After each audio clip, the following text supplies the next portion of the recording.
A warm good evening, everyone. Welcome you all to the 125th edition of nasscom FAYA Port 80. FAYA Port 80 is a monthly tech session hosted by FAYA in collaboration with nasscom.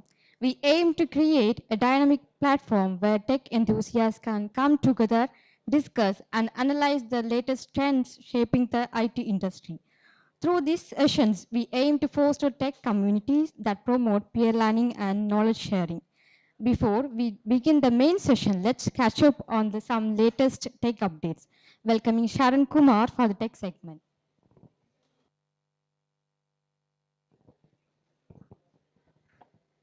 So good evening all. So before that we can have a short video regarding that fire potty. We can see that.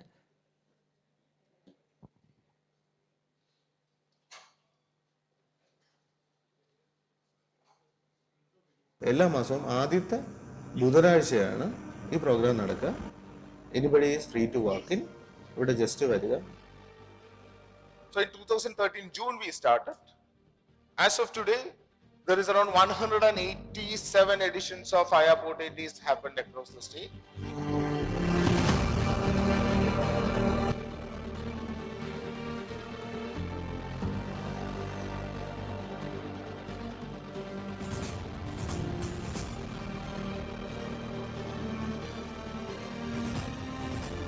Welcome to Digital Kerala 2010 celebration of the 50th edition of FAYA 40.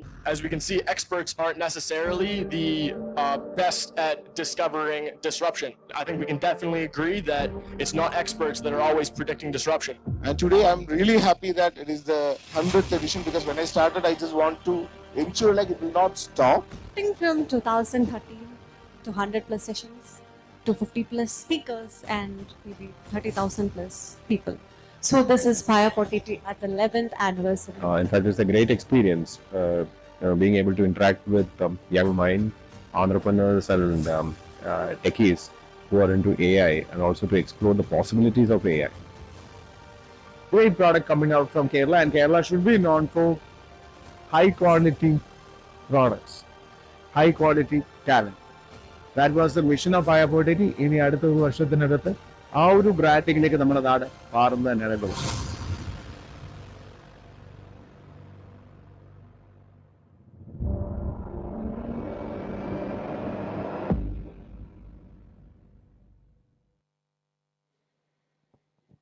So that's it. Thank you.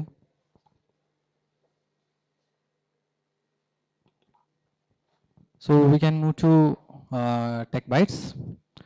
So there are so many new exciting tech news that came last week. So we can discuss few of them today.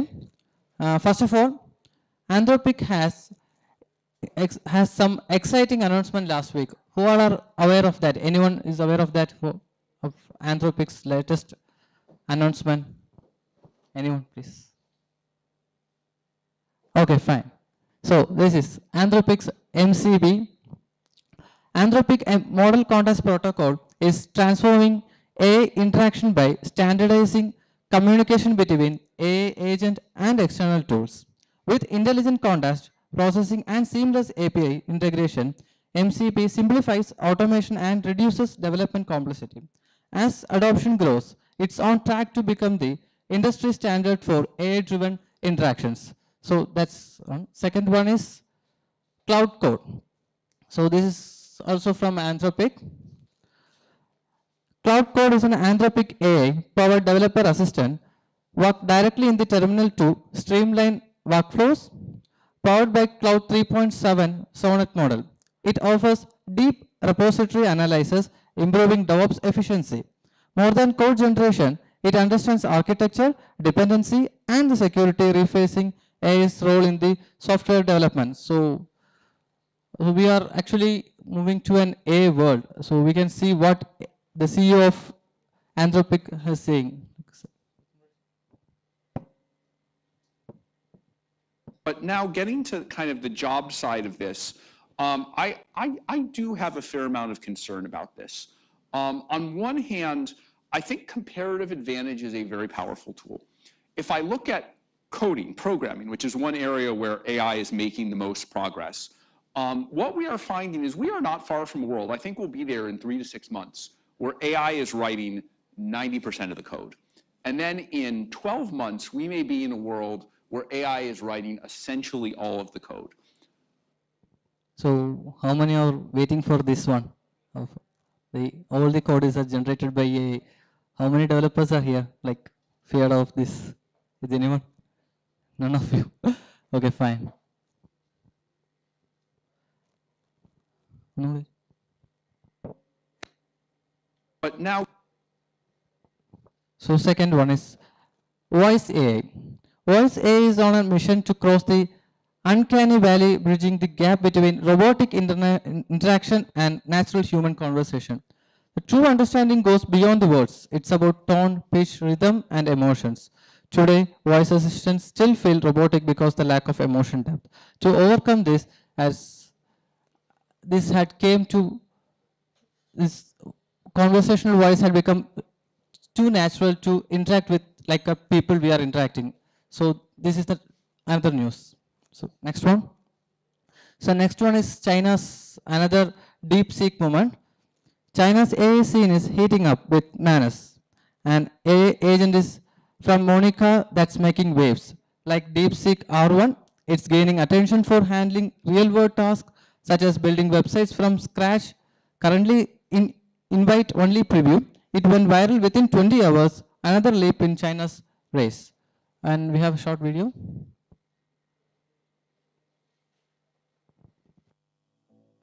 Hi, I'm Pete from Manus AI. For the past year, we've been quietly building what we believe is the next evolution in AI. And today, we're launching an early preview of Manus, the first general AI agent. This isn't just another chatbot or workflow. It's a truly autonomous agent that bridges the gap between conception and execution. While other AI stops at generating ideas, Manus delivers results. We see it as the next paradigm of human-machine collaboration, and potentially a glimpse into AGI. Now let me show you Manus in action across 3 completely different tasks. Let's start with an easy one. In this example, we'll ask Manus to help screen resumes. I've just sent Manus a zip file containing 10 resume documents. Since each Manus session has its own computer, it can work like a human. First unzipping the file, then browsing through each resume page by page, and recording important information to documents. Manus works asynchronously in the cloud, which means you can close your laptop anytime, and Manus will notify you when everything is complete. Of course, you can also give Manus new instructions at any time. Here I've sent Manus 5 more resumes. After carefully reading all 15 resumes, Manus provides the ranking suggestions, along with candidate profiles and evaluation criteria as supporting materials. This is pretty good, but I prefer a spreadsheet. Let's have Manus create one. Manus has its own knowledge and memory, so it can teach Manus that the next time it handles a similar task, it will deliver a spreadsheet right away. So that's This example, that's it. That's it. Thank you. Thank you very much. Thank you, Sharon. So today we are incredibly fortunate to hear from someone who not only understands technology inside out, but also genuinely cares about nurturing the developer community. It's an absolute honor to welcome Amrit Sanjeev to our today's event. And Mr. Amrit is a staff developer advocate at Google. And before Google, Amrit worked with IBM and was the architect for the Android platform development group. He is also an alumnus of IIM Calicut and an Intel Android influencer. And let's not forget, he even used to race with the team Power Wheels, showing that his drive and energy extend far beyond the tech world. So without further ado, please join me in giving a huge round of applause to Amrit Sanjeev.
if you can give me a slide, that'll be good.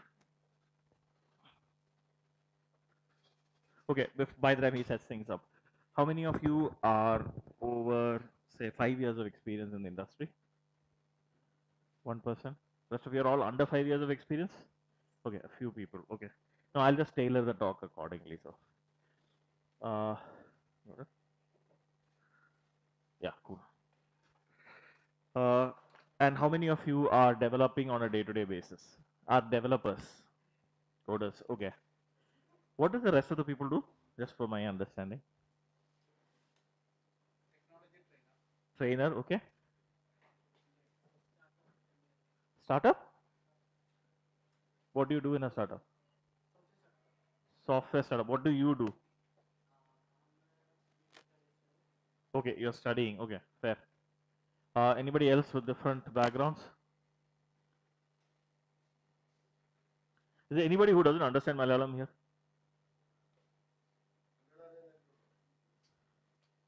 എനിക്ക് മലയാളം നന്നായിട്ട് അറിയാം ഞാൻ പറഞ്ഞു വരുമ്പോൾ ശരിയാവില്ല അതുകൊണ്ടാണ് deck I'll speak in English but we can converse in Malayalam if that's more comfortable for everybody.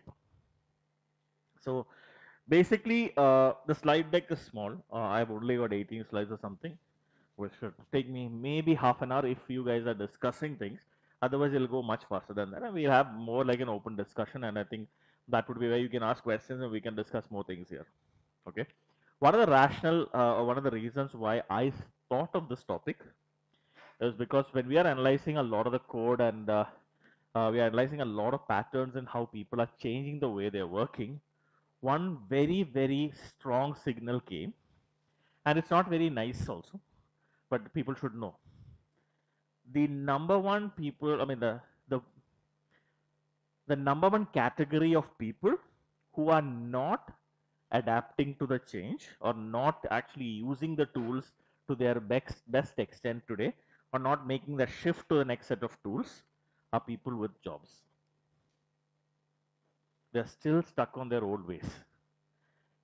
They are the ones who will have to unlearn and relearn. നമ്മൾ പഠിച്ച കാര്യം കുറച്ച് മറന്ന് പിന്നെ രണ്ടാമത് ട്രൈ ചെയ്ത് ഒന്നും കൂടി പഠിച്ചിട്ട് പുതിയതായിട്ട് ചെയ്യേണ്ടി വരുന്ന രീതിയില്ലേ, that is really missing in the audience today. So we looked at that, the demography of users. Students are learning it really fast, faster than you. But when they come out into the market and you add one of them into your team, that's the point of realization that most teams or people are having, that they are far behind and they cannot catch up. All the experience that you built up sometimes is not going to qualify yourself to be the expert anymore in the room. Not because you're not good. That is not the point. What you have has less relevance today. And that situations arise many times. Today, for instance, one of the key shifts that I see in company, in one of my friends' company, for instance, they have a bi-weekly meeting with their manager, which is about showcasing your work, telling what are the, like, explaining what I did and where I should improve and things like that. So it's a two-way dialogue. Earlier, people would come, they will speak for 10-15 minutes on what they did. Then the manager will decide these are the 5 points that we should talk about and discuss more, give some advice, give some motivation, and yeah, everybody goes their own ways. Today, they're generating PPTs for that. Before the meeting, most managers are getting a PPT, which is not that people became faster in writing PPTs or their English became better. They're generating all that stuff with images. The PPTs are so fancy. One of them which showed me, I was like surprised by the quality of it. They just write everything that they want to talk into one doc and say, create a PPT out of this. Automatically creates. Such a wonderful way of communicating to your leadership how well you're doing your work. And such a strong way of doing it also, right? So some changes like this are happening. And this will happen in your companies also. It's not going to stop. This is already happening in places, which means when you hire somebody who has that mindset, who has done that before into one of your teams, it will happen. And then your manager's expectation will shift. If he can give a PPT, why are you talking to me for the first 15 minutes? Send me the PPT before. If you don't know how to generate, you don't know how to use the tool, you're going to burn midnight oil trying to do the PPT. Then you're going to get frustrated. If you still can't do it as well, right? Then you're going to get frustrated. And many times, senior folks have so much ego, they don't go and ask the juniors how did they do that. And this is not a very healthy way of living also. It's not a healthy way of kind of exploring and doing things. So having that clear mind, having that whole way of thinking of the tool sets, thinking of how you want to do is what this deck is going to talk about. And we can discuss. If you don't agree to any point, please raise that concern and we can discuss and debate. At least I'll share my perspective of why I think it will be that way and we can discuss things. Okay. Please make it interactive. Don't make me a radio. നിങ്ങൾ സംസാരിച്ചിട്ടില്ലെങ്കിൽ ഇതിന് വലിയ value ഉണ്ടാവില്ല. അപ്പോൾ നിങ്ങൾ question ചോദിക്കണം എന്നാണ് ഞാൻ പറയുന്നത്. Please raise your hands. You can stop me anytime between the session. Okay. Cool. This is me. This is a slide I always put on my slides, just describing myself. I sleep very little. I have a very bad sleeping habit. I'm half insomniac, so I sleep maybe like 3-4 hours a day. It's not healthy. I just can't sleep more. So most times people can ping me at 3 o'clock and get a response because I'm like in the computer doing something because I just can't sleep. So that's why me cracked eyes, sitting in the middle, caffeinated to the code. But I code a lot because of this. Because the silence of night helps me code, I actually use that. So that's me. BLR Droid is very close to my heart. That's a community I started. Like FAYA, we have Bangalore Droid group, which is an Android group, which I started 15 years back. It is one of the largest Android groups in the country. We've done over 400 events now, plus, or we 400 plus events right now, and all free. Same way, we have about 100 people come up every month. Third Saturday is when we do it religiously. 15 years in Bangalore. If you ever come to Bangalore and you're on a third Saturday of the week, you can always walk into one of our events. You'll always have that coming. So it's always free. I mean, anybody can come in and do that. People like Deepu, who's giving this space, gives us space in Bangalore. So that's how we run it. The other one is I love cars. Typical Malluവിനെ പോലെ എല്ലാ വീടിനെ പോലെ വണ്ടികൾ ഭയങ്കര ഇഷ്ടമായിരുന്നു. ഭയങ്കര ഇഷ്ടമാണ്. I used to professionally race for a few years, so that's why that one. So I take things to the extreme. Where I like things, I take it to the extreme. So there are not many things I like, but for the things I like, I go to the extreme. So I used to race for a few years. Now I'm not. I'm just building cars for others. I'm not doing it. I'm not racing myself. When people want, I do some work. And I've been at Google for the last 10 years. Over, I mean, it's the 11th year, I think. So I joined Google when we had less than 800 employees in the company.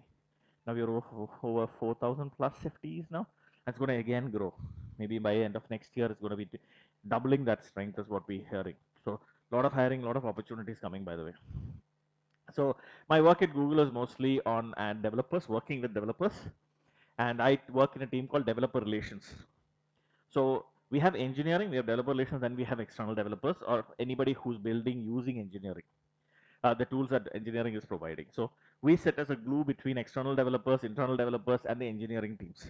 So we're a bunch of engineers who have to learn things really fast, learn things without documentation. So my way of learning has changed a lot after joining because there's no Stack Overflow for the kind of things that we are trying out.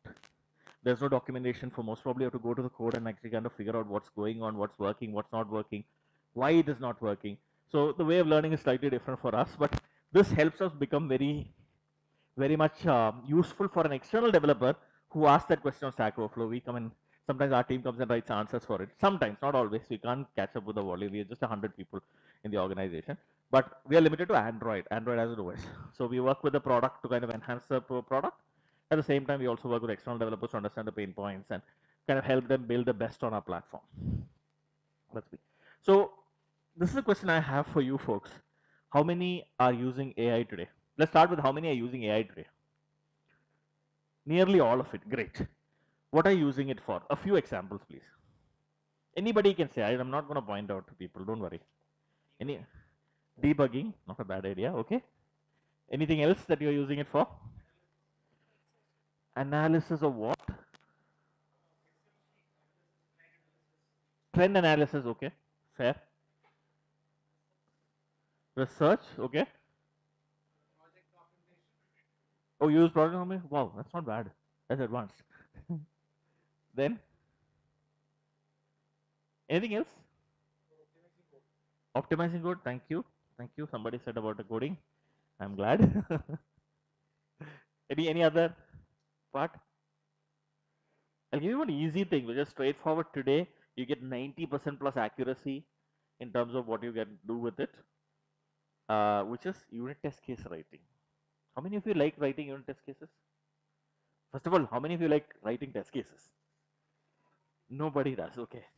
Fair enough. Most audiences like this. There one guy who sheepishly says it and everybody look at him and he'll like, put his hand down. That's what. Yes, it's absolutely important for documentation purposes, plus validating your code and for any reason building software, that is one step that can't be missed and often missed. And that's why it's come to a stage where we assume software has bugs. If it runs the first time, it compiles the first time, we all are worried. What is going to happen with the code later? So it's that mindset of not testing it with, but you can actually give a class and say, write me all the unit test cases for this class. AI can beautifully write it into a test suite for you, which you can repeatedly execute, change. You can give a contract document like this is what the function is supposed to do, and then you can ask it to generate code and or rather test cases, and you can even code against the test case. We used to call it test driven development. It was one style of development earlier. I don't know how many people do it now, but this is something you could still do. You can write the contract that this function is supposed to do XYZ. It's supposed to return this and these exceptions. Now write all the test cases for it. You'll write the test cases, then you can run your code against the test case, and then see where things are actually going to go. So that's really, really useful. So that's some of the examples you guys gave. How many are using it in changing any of the workflows your company is doing? Like you all from different companies, right? So have you put that workflow into testing? Personal things, yes, many are testing and trying things out. But has anybody gone ahead and changed one of the things that you're doing already in the company? In my company, even the small thing now we automate it by this way, or we are using AI for helping us do this better. Is there anything that's happened so far? No examples? That's kind of strange. None. Wow. Okay, that's a little behind then. You guys will have to start doing that because there's no point you knowing it unless and until you are able to do things faster, better, cheaper. You are not going to be more valuable in any organization. If the organization doesn't recognize you have done it, who's going to value you at the first place? So building it into the organizational workflows is super important. Something like reduce. See, imagine you are the team lead of a very important project in your company. Team lead, manager, lead developer, whatever the title is. You come up with a plan which reduces the test case development time by 50%. That's something you can add to your resume. That's something your company is going to definitely appreciate. That's something that any company would want to hire a guy like that. Because if you look at a resume, somebody is putting up a resume and you see like, oh, improve the development time in my organization by 20%. Don't you want to hire that person? Or reduce the amount of errors by XYZ percentage, numbers, whatever. Those are impact that you can actually create, which will allow people to kind of value you more in the organization. Maybe it's a bonus that you get, or it's a raise that you get, or a promotion that you get, or outside the organization where you can actually see those value adds. You really need to be pushing some of your knowledge out. Having knowledge, holding on to it is not making anybody better. The reason is how you found out. People have the tools to find it out now. Earlier, you had to buy a whole book, you have to read a whole book. So the effect differentiated the people who knew things versus the people who did not. Today, you can put it to a notebook LLM and ask it 100 questions and learn the whole thing in half the time than reading the whole book. This is what most of us are doing. I have a whole 700-page LLM book, How an LLM is Built. That's basically the title of that. I don't read that whole book because there's a lot of math, a lot of statistics, which I don't really need for my understanding or my case of usage. What I do is I put it into a tool called Notebook LLM, which is available for everybody. It's a free tool. And then I ask it questions. The things that I want to learn. It'll give me a clear plan. It tells me, okay, and you can ask it like, what is the best way to learn this book? It'll give you a plan of how you want to do it. Tell me how I can do the first step. Let's go down a path. You be my tutor. And it'll actually do all that for you, which means complete learning patterns are changing. So you have got to accept and understand the fact that this is happening in the world. A lot of people are doing this already, and you have to catch up with it now or figure out your own path of doing something equivalently good to remain relevant. This is not a matter of will I get my next promotion? Nobody else knows it, so it's okay. trust me, you want to stay relevant in the industry, you will have to adapt to this change for sure. So let's talk about some of these things in the next set of slides. I'll talk about the first step, a few step plans on how you might want to kind of create your own toolkit. There's also another session where what are the differences or how do you adapt to these changing landscape. So some of the concerns that we hear when we talk about AI regularly, AI has a lot of shock value. Okay, there's a type of talking that you can do which gets you attention very quickly, which is called shock advertising or shock versus. So, I mean that words are combined together. You can check it up. It's a standard process. If I loudly utter a profanity here, you all will immediately listen to me because you're shocked. Why? How could you say that? And that is the attention that you're giving me. This is happening with AI in a different way. Everybody's going to lose jobs. 1.5 years ago, I came here to one of the events where a friend of mine predicted every BPO organization is going to lose their jobs in the next 12 months. It's been 18 months. I've not seen everybody losing their jobs. But the moment he said that, 20 people gathered around him to understand why he said that. That is a shock value talk that I'm talking. I'm not going to do that. I'm going to give practical. Sometimes it's going to look boring. Please bear with me for the next half an hour. But I'm not going to do the shock value thing. Okay. Everybody losing their job in IT is not the practical thing to happen. That's not the way it's going to happen. How many of you are willing to kind of I'll give you a classic example. The next, so all coders are going to lose their jobs. Are you going to use GPay, which is, I've got a GPay which is done by a bot. Will you collect your salary account to it? It'll automatically pay on your behalf. You don't even have to take the phone out. I mean, that's the GPay, the latest, greatest, next version of Google Pay or Phone Pay, whatever. UPI payments mechanism. You don't even take the phone. You just have to keep it in your pocket. You come to a terminal. It'll automatically pay on your behalf. How many of you will connect it? Connect it to your salary accounts. The salary account is very dear to our heart. So I want to use the salary account only. How many of you will connect? Nobody will connect, right? So magic is nice. It's a magical experience, automatically getting payments done. Magic is nice for entertainment. In reality, people want to be in control. People want to be in, it's called a human in the loop systems. That's how things will evolve. We are not going to give complete control to systems, even though they're capable. We will always want to be in between to understand, appreciate how we can do things. So that human in the loop is where the next evolution is going to come. But what will happen is the number of people needed is going to reduce for doing a task. Today, a team of 20 people doing a piece of work will be reduced to 15 people or maybe 5 people. That depends on the complexity of the task and repeatability of the task and creativity needed in the task and things like that. That will definitely happen. What will the other 15 do? Or those who are not needed, what will the 15 do is the harder challenge. You don't want to be in that 15. So skilling up will become really, really important. So one is job security. Everybody's worrying about things getting unstable. So that's a concern that we hear. Work-life balance. Now I have so much work to do. Now I've also got to study the new things. Where this is all needed for work. My team is expecting me to do a lot of things newly. How can I actually get that done? Work-life balance again. Now itself people don't have time to sleep. Where will I do all this from? So they worry about work-life balance. Third is career growth and development. What is the next level? Will you become a manager after becoming a senior developer, as most people do today? Maybe you don't need a manager. That could be a virtual entity doing that. In Google, we have teams like that. The next quarter, I have a teammate who's virtual, who's going to be a bot that listens to our chats, that listens to our documentation, and I'm going to give it things like prepare my monthly report for my manager, and it's going to do that for me. This is there today, and I'm not talking about something complicated. This is something we want to test out and see whether it'll work. A virtual teammate, virtual assistant, like a virtual assistant, a virtual teammate. How will the system actually work with it? I can ask it questions like I'm communicating to a person, and it actually will respond on chat.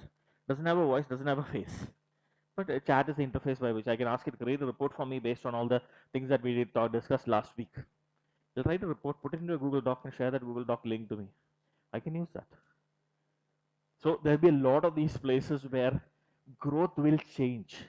How people will evolve, how people grow in the organizations will change. It will be limited by what impact you can bring into the organization. So one big change I'm seeing, especially in the large organizations like Google and other companies that we were talking to friends, very large organizations, is people are now not getting rewarded for effort. they're getting rewarded for impact. It has good and bad sides to it. So if you're somebody who does little but does amazing work, which gets great impact, you will be rewarded big time. But at the same time, you're somebody who struggles and does thousand things, and last minute the project get cancelled, you still won't be rewarded.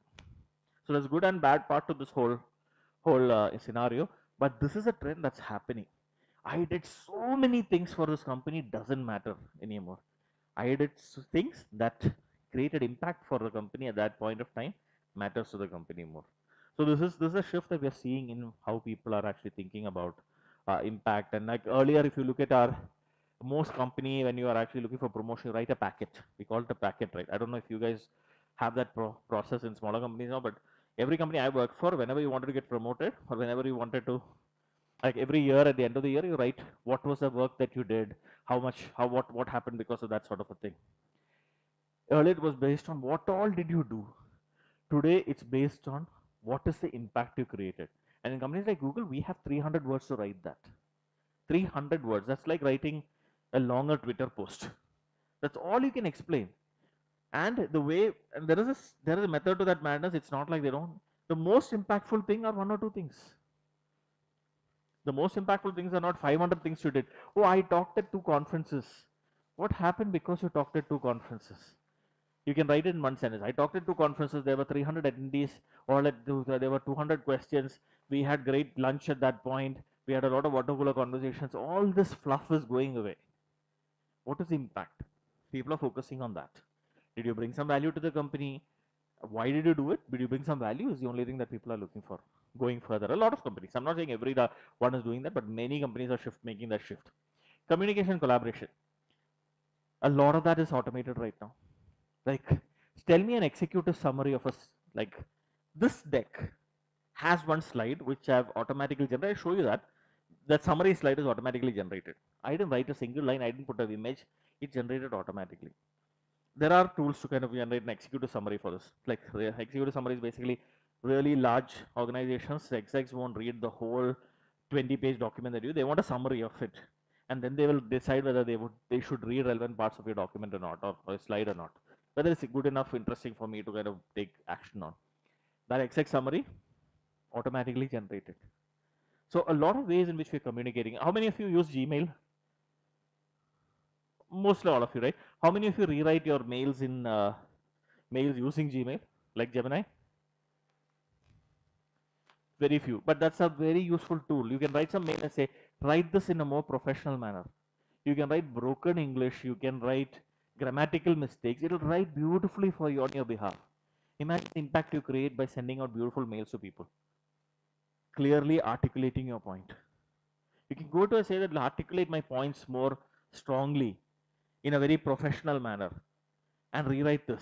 You would write very emotionally. You're upset, you write very emotionally and ask it to rewrite it very professionally. It'll put it in nice, simple terms which everybody could understand, and you can send that out. So it improves your communication, right? There are so many tools which will actually help you kind of set your collaboration, also improve. Most of the tools are collaborative by nature in the current world where we are working on this hybrid more way of working. But if you are somebody who's sitting here without a team in a remote location, a lot of people did not go after COVID, right? Many had to work from home. The number one problem is they don't collaborate enough. They don't get the opportunity to collaborate. They might be very collaborative, but they don't get the opportunity enough. Some of these tools allow you to do that a lot. So that's another concern. How will this change in this new hybrid way of working? Then the workplace culture and well-being. Everybody has the culture is changing because people are all disconnected. Now, how can you actually work around that? And keeping up with technology is a big pain point. It's evolving really, really rapidly. What you could actually use 1 year back is not relevant anymore. So that's definitely going to happen. So keeping up with technology is going to be a concern. But this is one part that I really want you to kind of think of it. In nearly most organizations, adopting AI is a transformation problem. It's not a technology problem. I'll tell you the difference. If you're doing something to make up what you're doing better, that's transformation. You're inventing a new way of uh, new technology. You're inventing a new way of solving a problem, completely new. That is a technology problem. You're writing some new application, you're writing a new code base, or you're putting a new algorithm which actually works, you're writing about a new data structure which AI can use. That's a technology problem you're solving. Adopting Gemini into your workflow, rewriting your mails with it, generating documents, that's a transformation. Both of this are different. As developers, people have this confusion of what to focus on. I see people who study how to build LLMs really deep, all the mathematics, they and try to study all that, and then coming back writing simple business applications as their day-to-day job. This doesn't work. I mean, this knowledge is great, but you don't have a place to apply it. So you might want to kind of focus on how can I transform my workflows? How can I transform the whole thing? So the transformation problem becomes more important in your day-to-day work. Yes, out of interest, you can study any technology, no worries.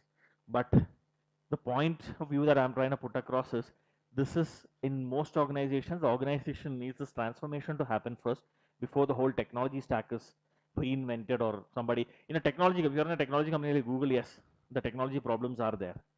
But if you're in a company which is building software for the sake of extending a business, then a process improvement transformations are actually more valuable in the short term, not in the long run of the company, but the short term, definitely important. So this is something you got to really understand and keep in your mind.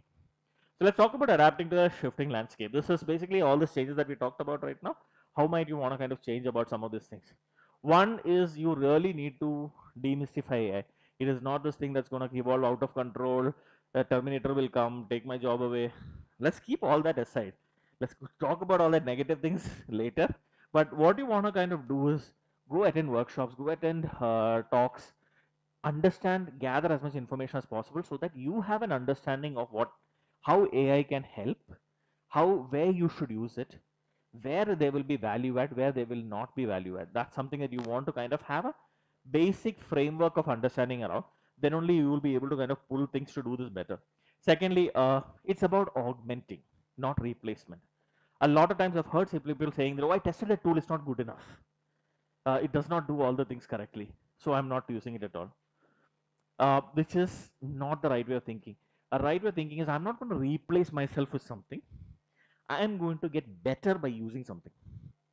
So the tool is there basically to make you maybe even if it's 50% better. Assume you do a job in 5 hours today. The tool will help you do it 50% better, but it's only 50%. After that, you got to do all the additional work yourself. But it saves you 2.5 hours then. We give an example of Gmail where there's an auto reply, smart compose auto reply is there. Try using that majority of the times. Assume you deal with 100 mails a day. If it saves 15 seconds per mail, you're going to save about 20 minutes of your day responding to emails. So not all mails can be responded that way, but use it for many and then you're going to start saving time. All these small increments will definitely help you kind of take advantage of all this technology. So you want to kind of actually try to not replace yourself but augment it. Don't expect Gmail to write an answer for the entire mail, but if it's actually writing the main points and then giving you a and asking you to fill some sections so that you can convey your contribution to it, putting both of this together, you might be able to send something out faster. So that's some definitely analyze the industry trends. Definitely look at what trends are happening in the areas of or work that's happening.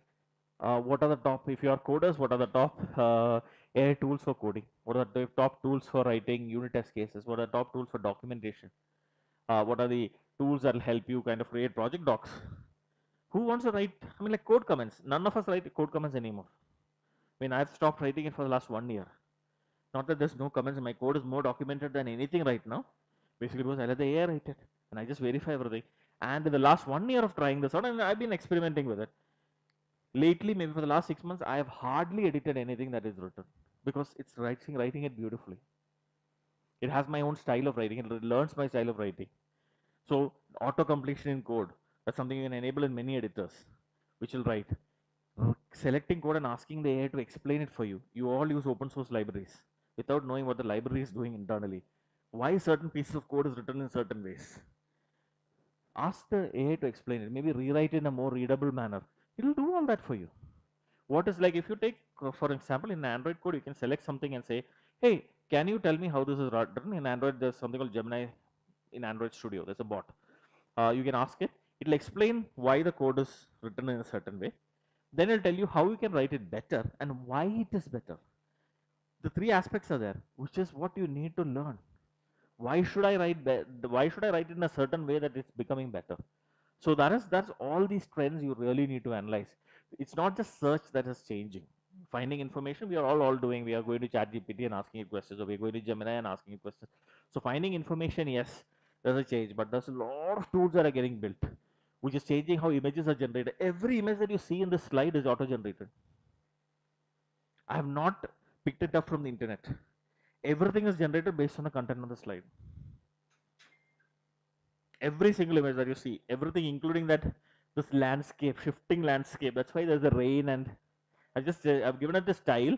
I've asked it to use that clay motion sort of style, which is basically this clay molded sort of images. But everything is generated, so you're not going to find these anywhere else. It's unique to this slide. So then moving on, skill enhancement. That's another part that is definitely, so focus on the core fundamentals.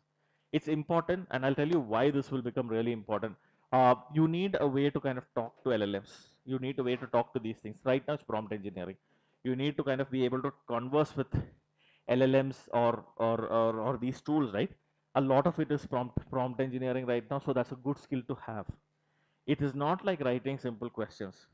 It is more complicated than writing simple questions. So if, I mean, give me one task that most of you might do on regular basis that you ask an LLM to do, you ask ChatGPT to do. Give me one example. Or the last thing that you guys asked. Anything. It could be anything, it's fine. I mean, like, there's nothing wrong or right here.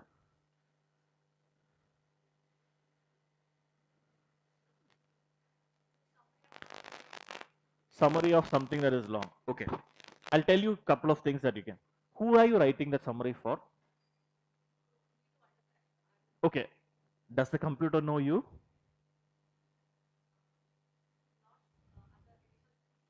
It doesn't know anything about you. It doesn't know that you are from India. You don't have this cultural context. You might not, you are somebody who has understanding of tech. You are not a 5-year-old, or rather, you're not a, say, 70-year-old person. Context not there. Okay. What type of summary did you want? It's a research paper. So, are you a researcher? So, it does not have your context. One problem. Second problem, who should it explain it as? Should it explain it like a teacher? Should it explain it like a researcher? Should it explain it like it's explaining to a 3-year-old person or 10-year-old person? Not there. Okay, two problems. Do you want it to be 100% true, or do you want to get a general understanding of it? You have not specified any of these things. And most of your queries are like this. And how do you expect answers to come correctly? So that's where prompt engineering starts coming into picture. Yeah, sorry. No, it won't. Okay, your understanding of race cars would be different from my understanding from race cars. Yeah, it only knows what you've asked it. It does not know what you know and what you don't. That's the problem. So how I would phrase something like this is, I would say, what is my profile that is fed into the system. ChatGPT has something called as there's a tool, there's a section for it for you to kind of add your thing. So you can actually say something like, write a summary for me, assuming I am a 10-year-old person or a 15-year-old person, whatever, who has this a strong understanding of XYZ, but not. Explain these aspects more clearly with illustrations, and then you ask a question. Give it a little more context, it's going to give you great outcomes. And that's where prompt engineering starts coming into picture. You want to tell who are you writing it for? Yeah. But if you are asking that question 10 times, wouldn't it naturally assume the 12th time that he wants an answer like a 10-year-old? No. I'll tell you why. Nobody's keeping that long a context. You close ChatGPT and open it the next day, it's not remembering you as much. It's not keeping a summary of you unless you go to be a pro user who's going to pay, which most of us are not doing today.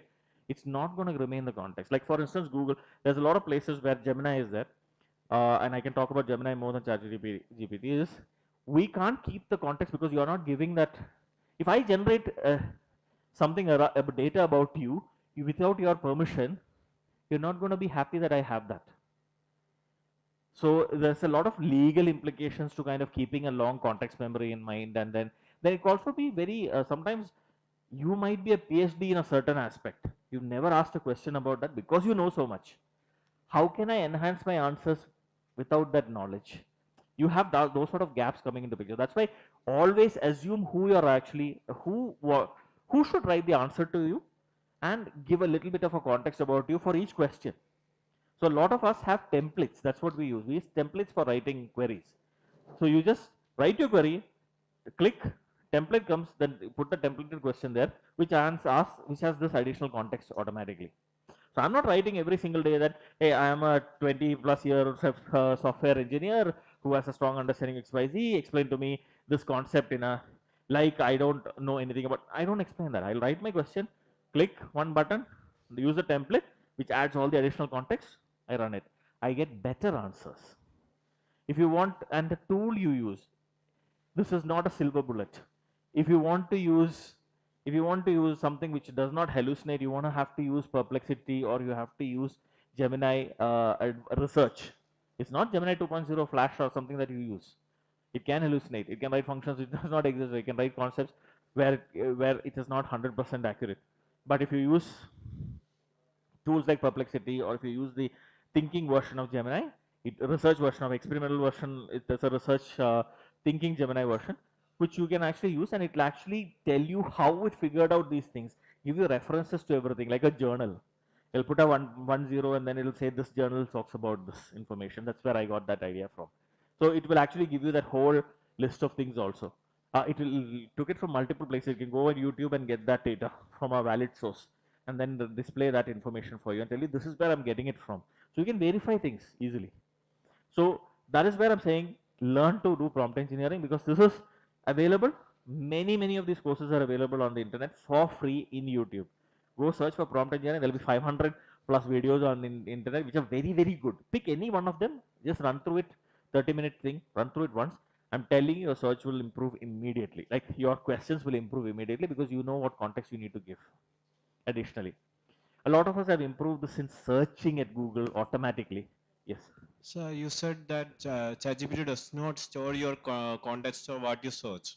So for example, if you ask GPT that roast me on the basis of the prompts I use, ChatGPT would have roast me on the things I have searched It is decades ago. written, but it's not generating a profile about you based on that.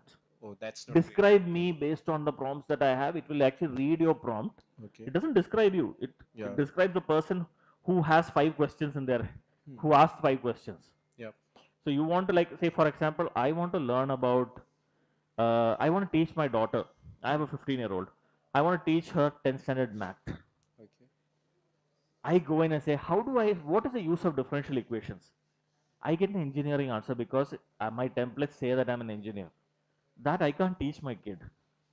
So I have to go and write in, like, explain to me as if it's a 15-year-old. I get an answer which is tailored for her. Give her that, she understands it super well. So based on, that's why the additional context, giving the additional context helps. This is very similar to, there's an old concept, I don't know many of you have tried it. In database, when you tune databases, there's something called hinting. There's a concept called hinting. You can go search it. That's basically giving additional context to your queries. In your query, with your where condition, where clauses, you also give conditions on how to search the data in the database. That's called database hinting. This allows you to make your queries 95% up to 95% faster. So that's a concept. Or you use views, create temporary views. There are like multiple things you can actually ask it to do. That's the same concept here. You give context to the system, the system will actually say. So a lot of us actually, when we write coding, right, we have a template which we write, and which have a system. It's called a system instruction. You write something which says that you are a coding assistant, an expert level coding assistant who's helping me solve Android questions in general. What this, as a context, when you pass to the LLM, is that the LLM is like a big map of information. Now it knows from what context I need. Otherwise, it will actually go search everywhere and try to figure an answer. Assume that, oh, maybe I'm a class teacher who needs to explain Android coding to a basic user, and explain it like that. But if you give this context, then it knows how to explain it to you. So that's why prompt engineering becomes super important for you to kind of learn. That's where you communicate to your LLM, and why you should communicate. I'll talk about it a little later. Again, read a little bit about AI every day. It's a very fast evolving base. That's why the literacy starts coming into picture. Critical thinking and problem solving. The reason I'm saying this is because this is what you're going to do a lot of times when AI is going to take over all the rudimentary tasks. So I was actually talking to a developer who's in college, by the way. So I asked him to write something in Kotlin. Now he went to the studio bot. This is how he's writing. I said, why don't you write a parser? Basically a web scraper, okay?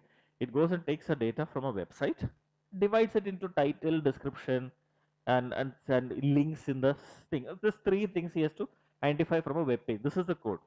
Now asked him to write code it. The first thing he did is, okay, I need a data class which has data. Okay. So I was hoping that he'll go and write class, create a class file, and the name of the class. He'll put class data A, B, C, D. He just went to the prompt and said, okay, create me a data class which is having three fields, title, description, links. Link should be an array. Enter. Class got generated. And I'm like, okay. Then he immediately opened Claude and said, write me a web scraper. One function web scraper, Kotlin, which does which identifies links, description, and title. Wrote it. 3 to 4 minutes is what that guy took to write and give me the code. Working piece. If Gradle compiled faster, he would have done it in a much shorter period of time. Imagine how many of you can do it today. Most of us are like 5 years, around 5 years. You guys said you are around 5 years of development experience, right? Can you do it in 3 to 4 minutes? This happened. And I'm not making this up. This is something that somebody did the other day in front of me. And I'm like, I need to be good as this guy. That's the first thing that came to my mind. Like, I need to be as good as this guy. Because if he is in your team, his estimate is going to be, we'll do it in 1 day. And you'll be like, we need 3 weeks. Who's going to be more relevant in the company anymore? So that's why you want to kind of think of that continuous learning and critical thinking and problem solving. Because coding, one of the things that we have given one of our teams this year, very critical large team at Google, engineering team, reduce the review time by 25%. Code review time by 25%. Why? Because we have tools to do code review automatically now. And once that is done, then we can actually have other teams to, I mean, they'll definitely have a person finally doing it, but they have to use a tool and reduce it by a certain amount of time. And they are very confident they'll be doing it even better, not 25, but even better. Because there's tools to do that. How are you not doing it today?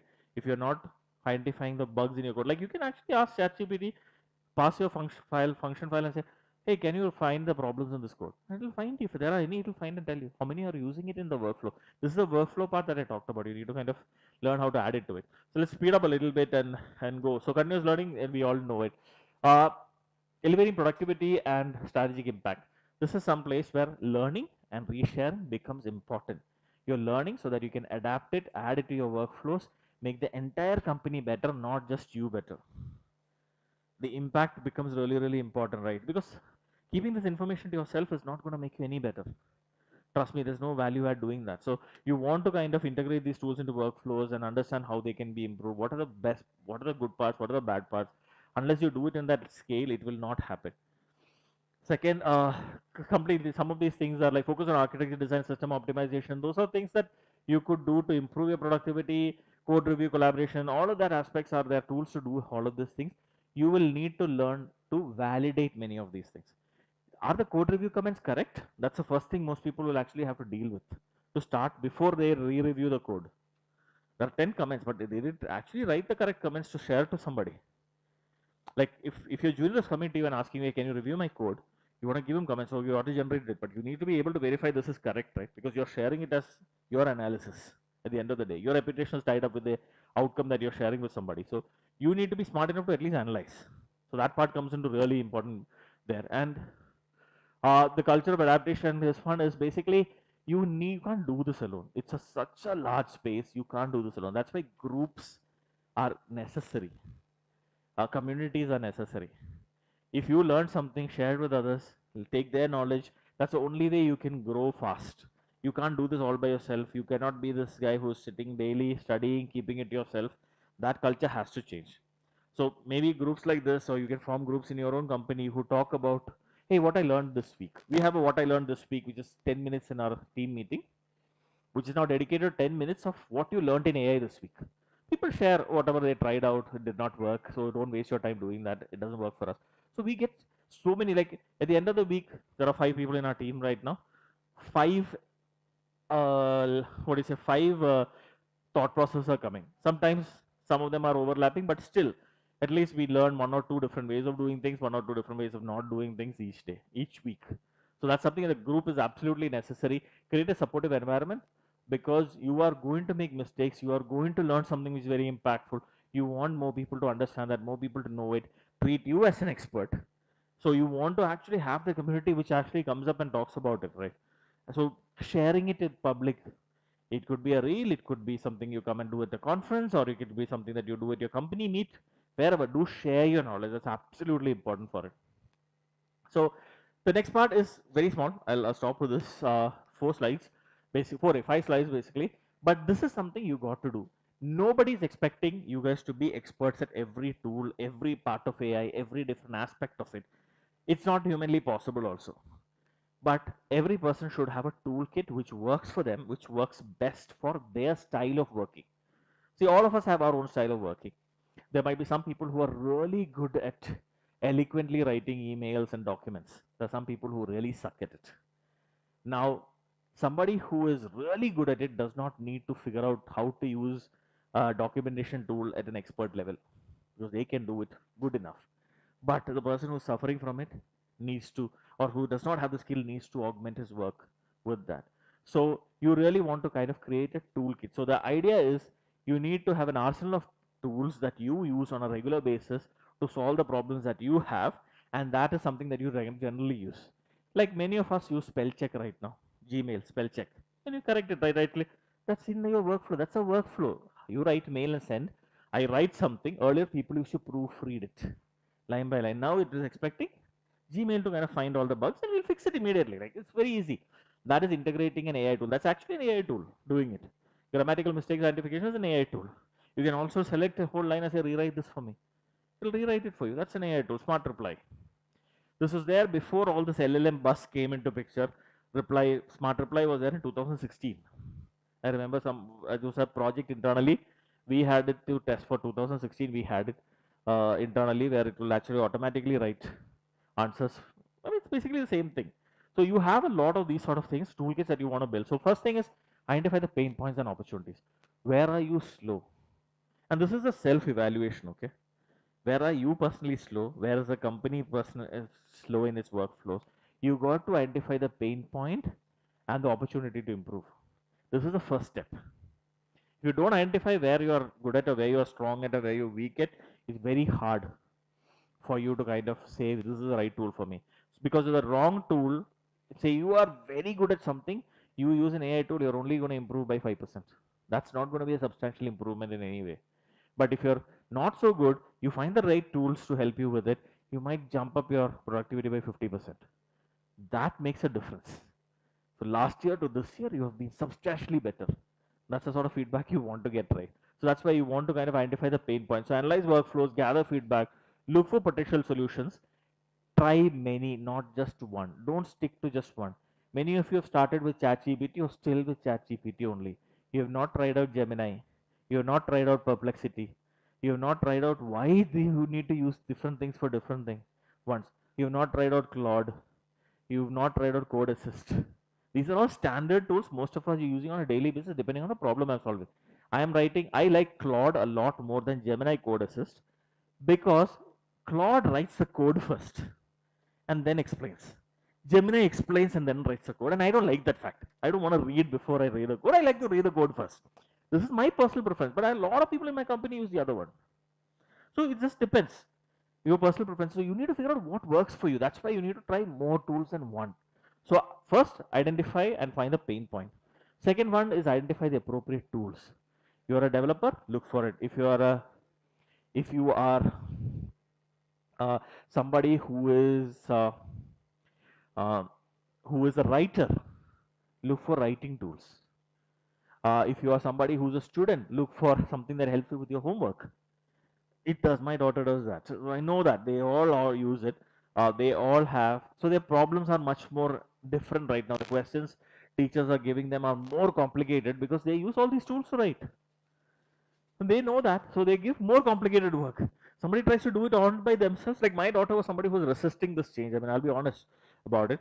She's 15, so she didn't want to. She was a good student, so she wants to kind of say that I'm smart enough to do it on my own. I don't need the tool. She gave up because she started her friends doing it and coming to pick, calling her on phone and say, "Hey, let's play. We finished." And she's like, "No, I've only written half of my essay." And she's like, "No, I can't do this anymore. I have to catch up with them, so I'm going to do it my again with it." It has some sides where you just sometimes don't develop styles and things like that, but yeah, it has its own good things also. So identify the appropriate tools. The third thing is integrate into workflows and see if they work well or not. Certain tools work very well for individuals. They don't work well for organizations at all. And I've seen this firsthand. So that's the reason why I'm talking about this point, even though it's super commonsensical. Like, why would I learn it if I don't want to integrate into my workflow? But certain things work for individuals because they're designed for individuals and not for an organizational scale. And sometimes the cost doesn't work well for organization level things. Cost, it's super expensive. Like code assist, for instance, it's personal free, you can use it. But when you want to use in the organization, it's $40 per month per developer. And you have 100 developers, that's $40,000.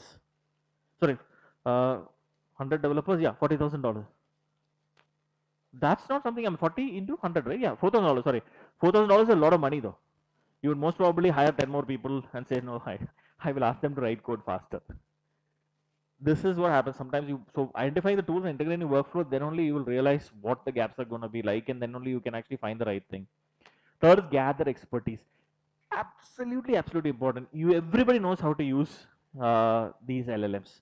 Basic level, super easy, super simple. You need to gather expertise. Try out more where this is not good at. Okay, the Flash one is really good at. Like, I can give you an example. Gemini has three major models: Flash, Flash 1B, and Pro.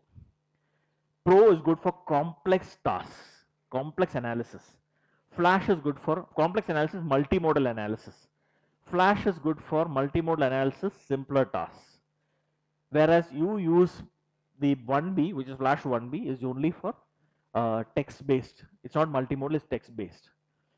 All of them have different cost, all of them have different latencies of answering. Now, how do you decide which one to use? Unless you have expertise. This tool is good for answering these sort of questions. My system instruction is not good enough, that's why it's not answering well. Like if you write a prompt and you don't know if it is good enough, ask the system itself, is this prompt good enough to answer? Get me a very short answer. Can you rewrite it for me? It'll rewrite, and then from that you can actually learn how to write the prompt, right? So you want to kind of gather expertise. Don't just limit yourself to learning the tool on a basic level. That's not like, how do you actually use for Gemini? How do you use gems? Gems is basically Gemini entities. You can actually have different like I have one which is a coding assistant. I have a tutor. I have an English. I have an email rewriter. I have a proofwriter. These are all different personas that you can actually create and keep. And depending on what type of question you're asking, you can click a persona and ask question there. Then apply all this automatically. I don't have to, like, in every prompt, I don't go and write, I am a tutor, this is the persona you need to apply before you answer a question to me. You're an expert level coding assistant. I don't. I'll go to coding assistant gem and then ask it answers questions. Then it knows, "Oh, this is the persona I have to take, and then I'll answer these questions on that behalf." I go ahead and ask some web question like the Android development thing. It will write, literally write that I am not an expert on web. I am expected to web, but my basic understanding is this. You need to double check this. It writes like a person because it's not expected to kind of answer that area. It doesn't go into that area. But if you ask a general LLM and whether it's an Android question or web question, it starts answering. You want to give proof. You want to like cite certain parts in your documentation. Like, this is the reason why something's happening. You want to cite it. You ask Perplexity. It'll give you every listing that where it's taking that information from. Copy that, put it. So you want to gather expertise. You need to have these expert level understanding of what this, and this needs a little bit of continuous learning because they release new versions, they release new tools, they have benchmarks which are sometimes not easy to understand. So certain things are not useful, certain things are very useful. So you need to learn this part. So this expertise part of it is absolutely the last and the most important thing. And you have to maintain and update this toolkit for yourself. So common tasks that you're doing today, how do you want to kind of improve that? You guys want to decide what are wasting your time.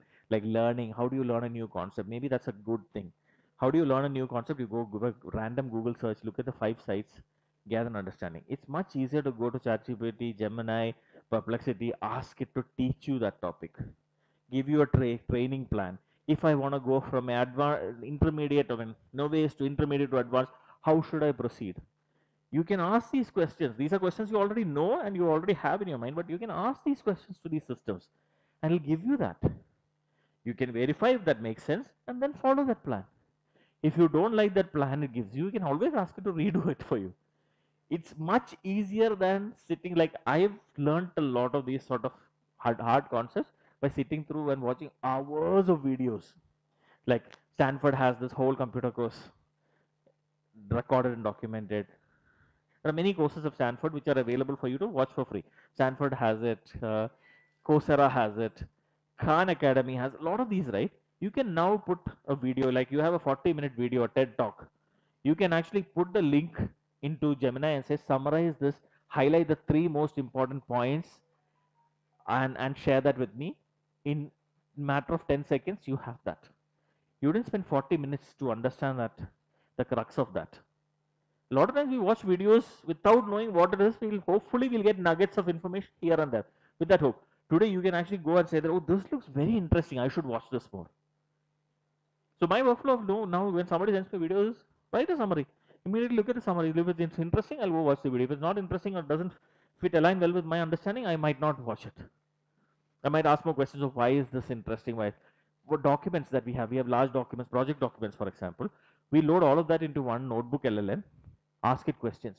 What, like I will tell you one example we did. We do gather, we are developer relations, right? We gather developer feedback about Android over the years. Last month, not last month, earlier this year, I think early January timeframe, one of our directors took all this feedback. Okay, that's 20, 30 documents, very large documents. If you read it one by one, it's going to take you weeks before you read all of it first. And then you have to keep all of this in mind to kind of make relations, right? It's hard to do that. Like that must be about, each the report is about 60 pages, 30 to 40 pages, maybe not 60, 30 to 40 pages each. There are 20 plus of them. He loaded all his notebook LM and asked it questions. What is the recurring problem over the years people have continuously talked about? Gradle being slow. Tuck, tuck, tuck, answers came. It's like, why is this? Who all talked about it multiple times in different years? Said, which are the documents? Proof. It writes it clearly to you. What are the low-hanging fruits? It wrote it. Write me a summary of the last 10 years of feedback that we got. Immediately wrote a doc. He wants to convert it to a podcast. Right-click, generate audio. It will create a podcast for you. You want to edit the podcast? Yeah, you have option to do that. Now, questions that you have in mind, try to put that into these tools and see how you can do it. So you want to maintain the updated toolkit basically because these tools will change. They will add new capability, they'll remove some capabilities, and some things will get better, some things won't. Earlier, for example, if you put your MRI or your X-ray into Gemini, upload your X-ray and then say what is wrong in this with this person, it will give you a medical analysis. Today it does not, because it's not graded for medical analysis. It's a problem to share as a doctor. So the system will automatically say, I am not a medical consultant, please put a physical doctor. It is a stop that we have put in the code. So somebody had earlier done some analysis. I know a company which does this dental analysis. They can take an MRI and analyze it completely in a short period of time and get you answers for that. We actually use that tool to analyze somebody who had a back problem. He had 2 discs. There was a problem. What we gave is only the MRI, and those are really engineered prompt that we gave. Yes, we did give a very extensive prompt. In the next 2 minutes, the answer we got had exactly the problems that the doctor mentioned. Disc X, some vertebrae, some number, disc bulge, X percentage, Y percentage. These are the medicines you should have.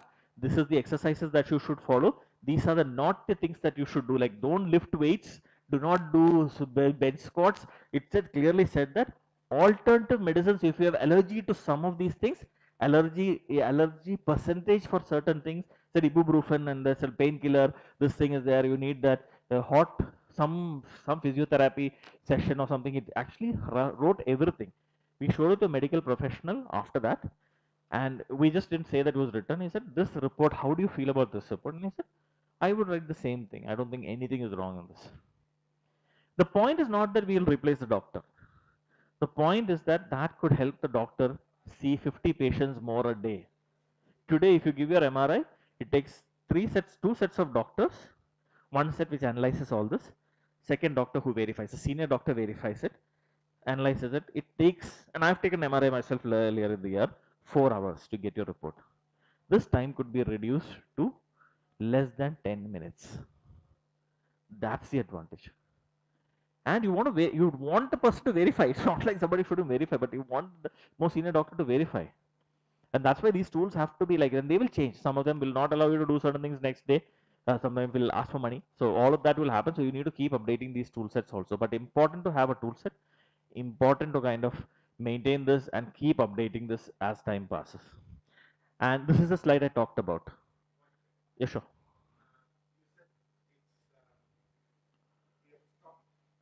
Yeah.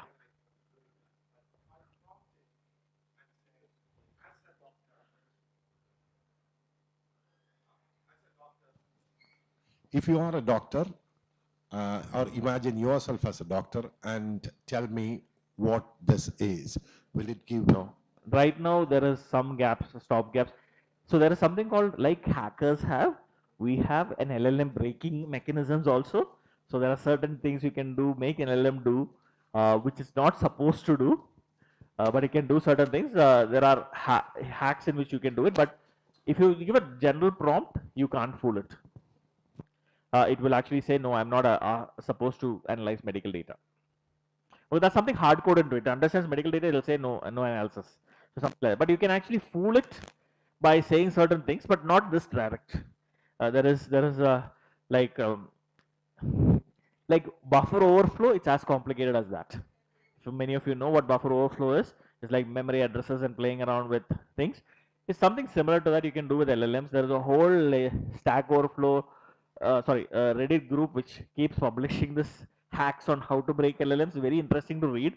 And we keep reading that so that we can plug all the problems. The moment it comes there, we'll go change our code and say, this won't happen again. So it's good. It's a good cat and mouse game, like any system is. But there are ways in which you. So general public will not actually go ahead, like we buy medicines off the counter and eat it, right? Whereas in US you need a prescription for nearly most of the drugs we buy here and eat it without going and seeing a doctor. Very dangerous, right? People pop in people pop in Dolo like it's polo. After COVID, it's like you don't know what is doing to your system. No understanding. No doctor is actually verifying it. I heard somebody recently telling me in office. I heard this person say, "Oh, I just popped in 3 pills so that it's just my headache is so strong." I'm like, "You popped in 3 pills, meaning what?" Like thrice the dosage. He's like, "My headache will go faster." I mean, he's a smart guy who's a professional, well educated, but the guy is like, "I'm so much in stress. I want to kind of get rid of the headache," and I'm like, "You mostly get rid of yourself with this attitude." So you don't want those sort of things happening, and that's why we want general public to not it. Maybe a hacker will be able to break it and go through. That's fine. And coming back, this is the last slide. This slide is a prompt. I didn't do anything to this slide. The image was automatically generated, the text is automatically generated, the title is automatically generated. All I said is like create a closing slide for this presentation. And this is available in Google Slides today. And I've intentionally not touched anything so that you guys can read it and see if there's grammatical mistakes, if there's anything I've said which is not aligning to it, including the image. It created it automatically.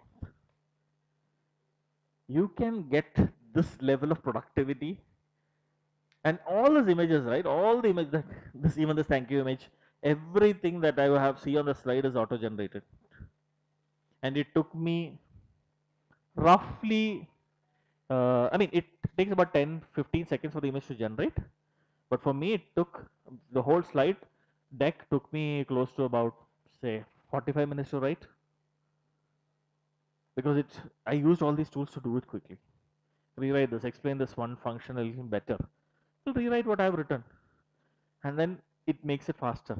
At the end of the day, I just to convey this to you guys, whether I put 5 hours into it or whether 45 minutes into it, As long as I convey the information correctly, doesn't matter. So rather spend 45 minutes than have 5 hours to iterate. That's the whole point.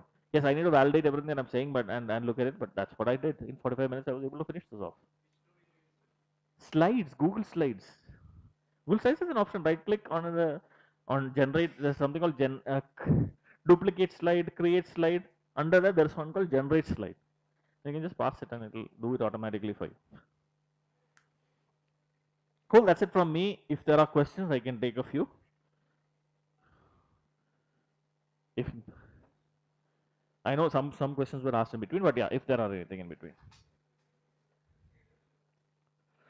No questions, then we can all break. Totally up to you guys, and I can go home. How much of a prompting? One click. I didn't write a prompt. Create. So there's an option called generate a summary slide. Click. That's it. No. But it's based on the context. So I can write. So for this, so for assume this is an image. This image is what I want to create. Okay. Assume this one. I can say create an image adapting to this content. I will create an image automatically for you. I didn't use that prompt, but I used the heading basically. So the gather expertise, that's why it's like putting things together, making it build one over the other. And you can create some metaphor to what you're seeing. I have to give the style. I can say this should be a Van Gogh painting, and then it can actually convert all these images to Van Gogh style and give me that. Or I could say it should be like photorealistic. Give me photorealistic stuff. So it depends on what your style of presentation. I like these sort of cartoonish things, so I usually use cartoons, or otherwise I used to use comic strips. For my, if you've seen previous talks of mine, I usually use comic strips, which is hand drawn, and there will be some funny thing written there about some joke about the topic that I'm topping, and it'll be the picture there. The picture is basically there to kind of make the slide look a little more nice. If you take this picture off this, it'll look just textual, right? So that's the only idea. But the amount of time, earlier I used to have to go Google search, find an image which is free, look at its license, it's a free image, then I have to pick that, then only use it. Then I have to give the source under it.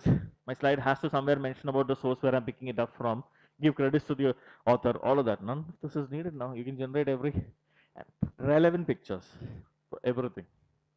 None of this, you will not find a single one of this because it's all of generated. It's not searching and finding a picture that it's generating the picture.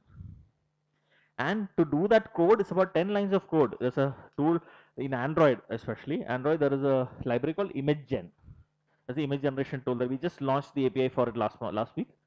You can write 10 lines of code and your apps can generate this automatically. Yeah. So as a startup, so what are the AI use cases a startup must know? Anywhere you can save time, you should save time.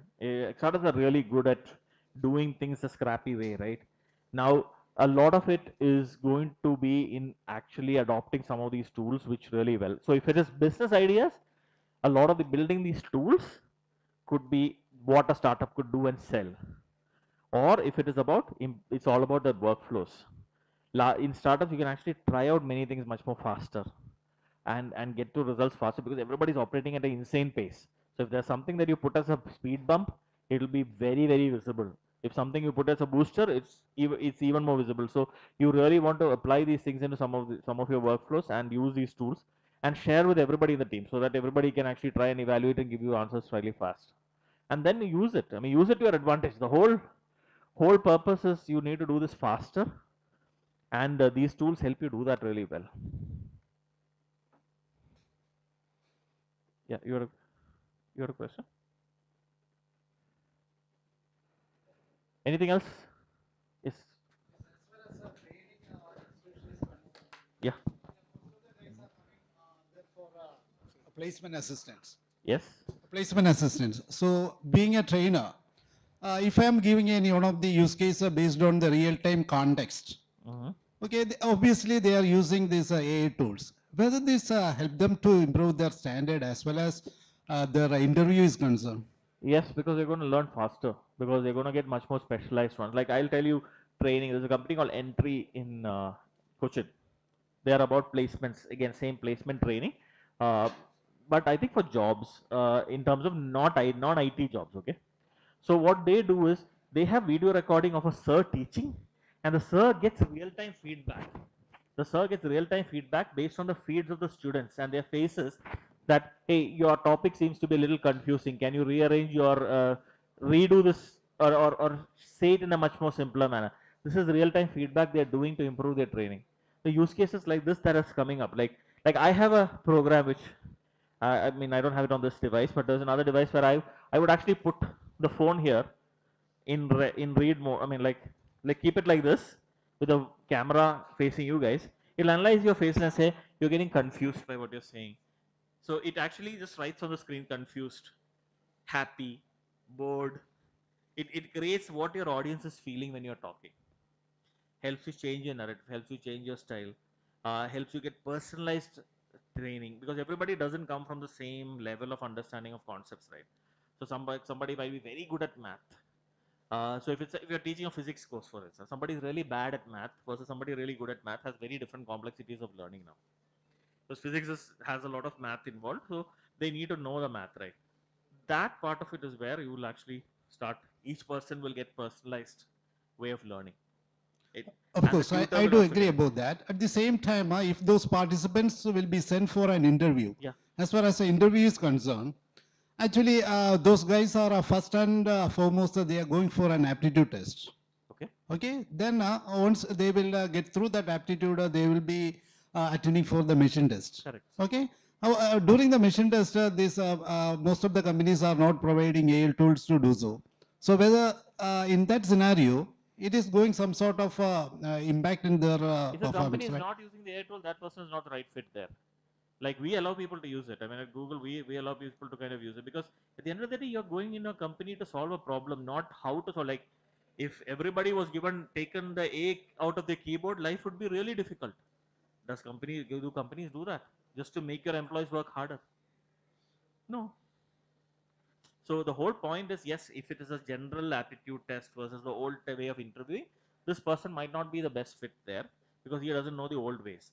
But the new kids don't know the old ways. It's us who are the older generation who wants to hold on to that.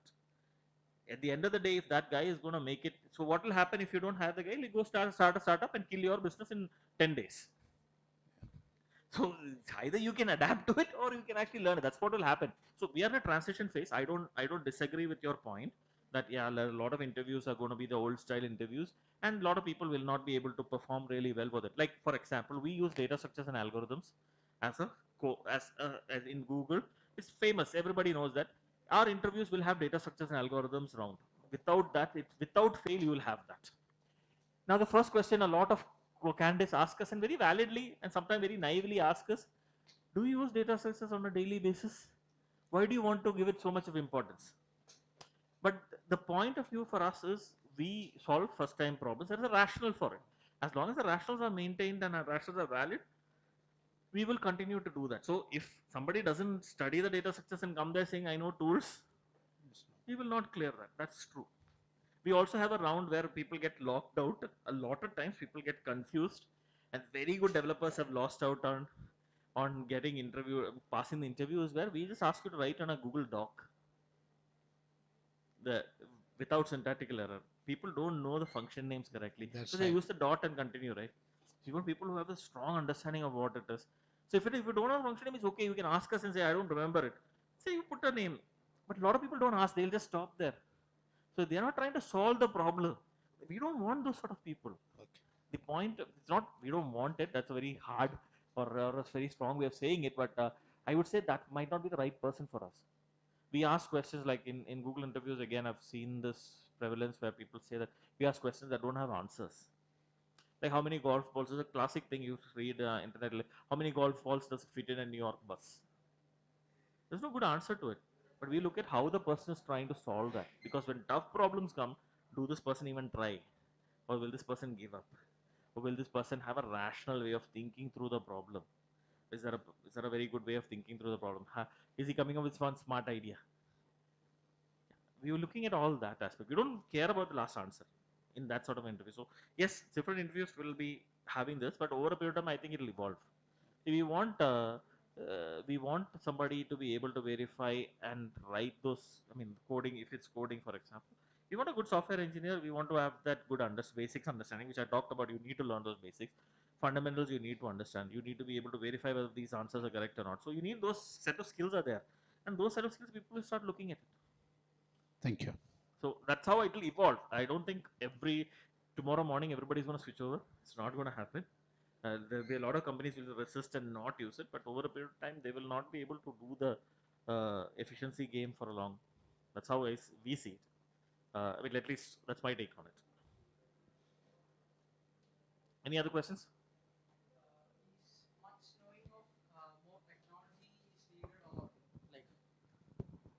So, technologies like wherever programming languages or something like that is much needed, or just with the flow. So you have a. Okay, I'll give you a very politically right answer or a very deep answer here. Uh, if you are working in a technology company, which is the job of the company or the business of the company to invent technology, yes, you need to be a technology expert. If you are in a company which is actually about building software to solve business problems or help business runs better, those sort of things, right? Technology is important, but at the same time, you have to look at AI for transformation. That's where you will get the immediate benefit. So, like studying deeply about LLMs and looking at how they can be retrained and all that does not make a lot of impact if uh, your company will never use that information. So it depends on which area you are actually going to go. Technology companies will always need experts. We need researchers. We will need people who will invent new technologies. And this is very fast, right? Look at the technology that's powering ChatGPT, Gemini, transformers. That was invented at Google in 2017.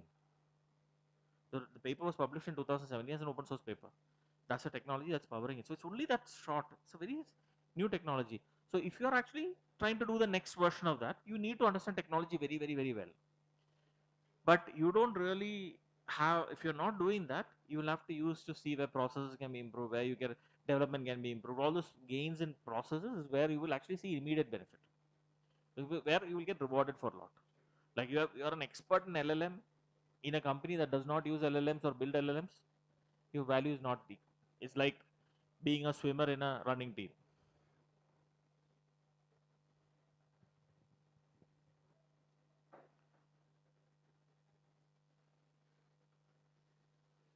Hi good evening. എനിക്കൊരു doubt വരുന്നതെന്ന് വെച്ച് കഴിഞ്ഞാൽ, ഇപ്പം നമ്മൾ ഈ chat G P ടിയുടെ ഒക്കെ ഹെൽപ്പോട് കൂടി ഇപ്പോൾ ഒരു പ്രോജക്റ്റ് ചെയ്യുന്നു, അല്ലെങ്കിൽ നമ്മൾ എന്തെങ്കിലും ഒരു കോഡ് ഡെവലപ്പ് ചെയ്യുന്നു. അപ്പം ശരിക്കും നമ്മുടെ കഴിവ് കൊണ്ടല്ല ഇതൊന്നും ചെയ്തിട്ടുള്ളത്. അപ്പം അത് നമ്മളെ തന്നെ ഫേക്ക് ചെയ്യുന്ന പോലെ ആവത്തില്ലോ? ബിക്കോസ് ഞാനിപ്പോൾ ആ പ്രോജക്റ്റ് ചെയ്ത് ഞാൻ നല്ല രീതിയിൽ പ്രസൻറ്റ് ചെയ്തു, എനിക്ക് എല്ലാവരെയും കൺവിൻസ് ചെയ്യാൻ പറ്റി. But I have no that much knowledge in that particular topic. So I am faking myself, right? Yes. Very, very valid thing. It's പറഞ്ഞത് വളരെ ശരിയാണ്. പക്ഷേ ഇത് ഇപ്പോൾ ചാറ്റ് ജി പി ടി ഉപയോഗിച്ച് ഇപ്പോൾ രണ്ടുപേര് പ്രസന്റ് ചെയ്യുന്ന പ്രോജക്ട്സ് എന്ന് വെച്ചോളൂ. കമ്പനി പറഞ്ഞിട്ടില്ല നിങ്ങളോട് ചാറ്റ് ജി പി ടിയോ ടൂൾസ് ഒന്നും ഉപയോഗിക്കില്ലെന്ന് പറഞ്ഞിട്ടില്ല. നിങ്ങൾ കഷ്ടപ്പെട്ട എല്ലാം ലൈക്ക് കമ്പ്യൂട്ടർ ഉപയോഗിക്കാതെ നിങ്ങൾ ഫുൾ കോഡ് എഴുതിക്കൊണ്ട് ചെന്ന് വെച്ചോ, 500 പേജ്. ഒരാൾ അത് കമ്പ്യൂട്ടറിൽ ടൈപ്പ് ചെയ്തെന്ന് വെച്ചോ, അല്ലെങ്കിൽ chat G P T generate ചെയ്ത് വെച്ചോ, രണ്ടിനും ഔട്ട്കം സെയിം ആണ്, അല്ലെങ്കിൽ രണ്ടിലും ഔട്ട്കം ഉണ്ട്. ഒരാൾ 5 മിനിറ്റ് കൊണ്ട് ചെയ്തു, വേറൊരാൾ 5 ദിവസം കൊണ്ട് ചെയ്തു. ആരാണ് ഭേദം? വർക്ക് ലോഡ് അല്ലെങ്കിൽ നമ്മൾ ആ ടൈം ഡ്യൂറേഷൻ ഒക്കെ നോക്കുമ്പോൾ നമുക്ക് കുറയ്ക്കാം. പക്ഷേ ഒരു കാര്യമുണ്ട് ഇതിനകത്ത്. One thing you got to kind of ensure there are going to be skills that you will lose by doing these things.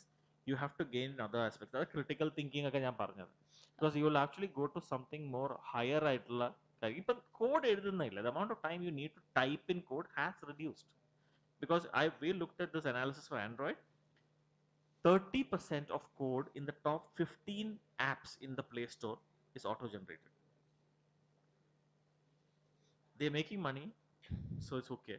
I mean, the company is okay. There are people in that company, not all 30% lost their jobs. They moved on to other things. So you will actually have to solve more tougher problems. ഇപ്പോൾ ഒരു engineer most companies നോക്കുകയാണെങ്കിൽ engineering ആൾക്കാർ വിടുന്നതിന്റെ main കാരണം engineering ഇഷ്ടമില്ലാത്തതുകൊണ്ടല്ല. 10 വർഷം ഒരേ level of കോംപ്ലക്സിറ്റിയിൽ നിന്ന് കഴിഞ്ഞാൽ ആരായാലും വിട്ടു. അത് പക്ഷേ ഗ്രോത്ത് ഇല്ല. Like you will hit a ceiling. മിക്ക കമ്പനികളിൽ നിങ്ങൾ നോക്കുകയാണെങ്കിൽ ഒരു പാറ്റേൺ ജനറലി ഐ ടി ഇൻഡസ്ട്രിയിൽ, ടെക് ഇൻഡസ്ട്രിയിൽ കുറച്ച് വ്യത്യാസമായിരിക്കും. പക്ഷേ ഐ ടി ഇൻഡസ്ട്രിയിൽ നോക്കുകയാണെങ്കിൽ നന്നായിട്ട് വർക്ക് ചെയ്യുന്നു, ടീം ലീഡ് ആവുന്നു, നന്നായിട്ട് വർക്ക് ചെയ്യുന്നു, പെട്ടെന്ന് അവനെ പിടിച്ച് മാനേജർ ആക്കുന്നു. അവൻ MBA ഉണ്ടോ, മാനേജ്മെന്റിനെ കുറിച്ച് എന്തെങ്കിലും അറിയാമോ, ഒരു കുഴപ്പമില്ല, അവൻ അവിടെ കിടന്ന് പിന്നെ സ്ട്രഗിൾ ചെയ്യുന്നു. അവൻ മോശമായ മാനേജർ ആണ്, നല്ല മാനേജർ ആണെങ്കിൽ good, if he has good management skills great. But most of us engineers have no idea of management. Why do you think that best engineer in the team is the best manager in the team? Most companies do that, right? Because there's nothing you can give that senior engineer to principal engineer to a senior architect which has that level of complexity. Grow ചെയ്യാനുള്ള opportunity ഇല്ല. Because the kind of problems that most companies are solving are simpler than what you need from a certain level of tech. CTO ഉണ്ടാവും, പക്ഷെ അത് കഴിഞ്ഞാൽ എത്ര പേർക്ക് opportunity ഉണ്ട് grow ചെയ്യാൻ വേണ്ടിയിട്ട്. അപ്പോൾ എഞ്ചിനീയറിംഗിൽ കോംപ്ലിക്കേറ്റഡ് പ്രോബ്ലംസ് ഇല്ലാത്ത സ്ഥലത്ത് നിന്നാൽ ഈ പ്രശ്നം വരും. അവിടെ എത്രയും പെട്ടെന്ന് ആര് ചെയ്യുന്നു അവർക്കാണ് ഗുണം. അതാണ് Yeah, actually, I was a developer for the past 4 years in TCS, and I moved to teaching career because I love that profession. That and my main question is that if it is so, then how my students will develop their skills in coding and everything is in their plate. ചെയ്യേണ്ടി വരും. They'll have to, because they need to verify this thing. See, ഇത് chat GPT എന്തെങ്കിലും തന്നോ അല്ലെങ്കിൽ Claude അല്ലെങ്കിൽ ജെമിനായി നിങ്ങൾക്കൊരു code തന്നാൽ അത് നോക്കിയിട്ട് മനസ്സിലാക്കാനോ അത് വെരിഫൈ ചെയ്യാനുള്ള വിവരം വേണ്ടേ? അപ്പൊ അതാണ് ബേസിക്കലി വേണ്ടത് ഇനി അങ്ങോട്ട് പോകുന്നത് കൂടുതലും. അപ്പൊ ഇപ്പം ഇതുവരെ ഉള്ള, അതായത് ഈ പറഞ്ഞ 90s കിഡ്സ് എല്ലാം ഡെവലപ്പ് ചെയ്ത് വെച്ചു, 2K കിഡ്സ് അത് യൂസ് ചെയ്യുന്നു.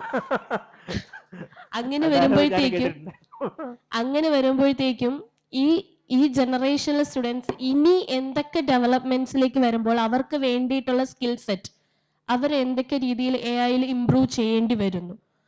അതിനെ കുറിച്ച് കൂടുതൽ മനസ്സിലാക്കണല്ലോ. AI പഠിക്കുന്ന നമ്മൾ പഠിക്കുന്നതിനെ പോലെ തന്നെ അവരും പഠിക്കേണ്ടി വരുന്നുണ്ടല്ലോ. And they will figure out new ways of doing it. Like how many, I mean, എൻ്റെ അച്ഛൻ്റെ അടുത്ത് ഇന്നും അച്ഛൻ്റെ 5 കൂട്ടുകാരുടെ ഫോൺ നമ്പർ ചോദിച്ചാൽ അച്ഛൻ അപ്പം കാണാപ്പടം പറയും.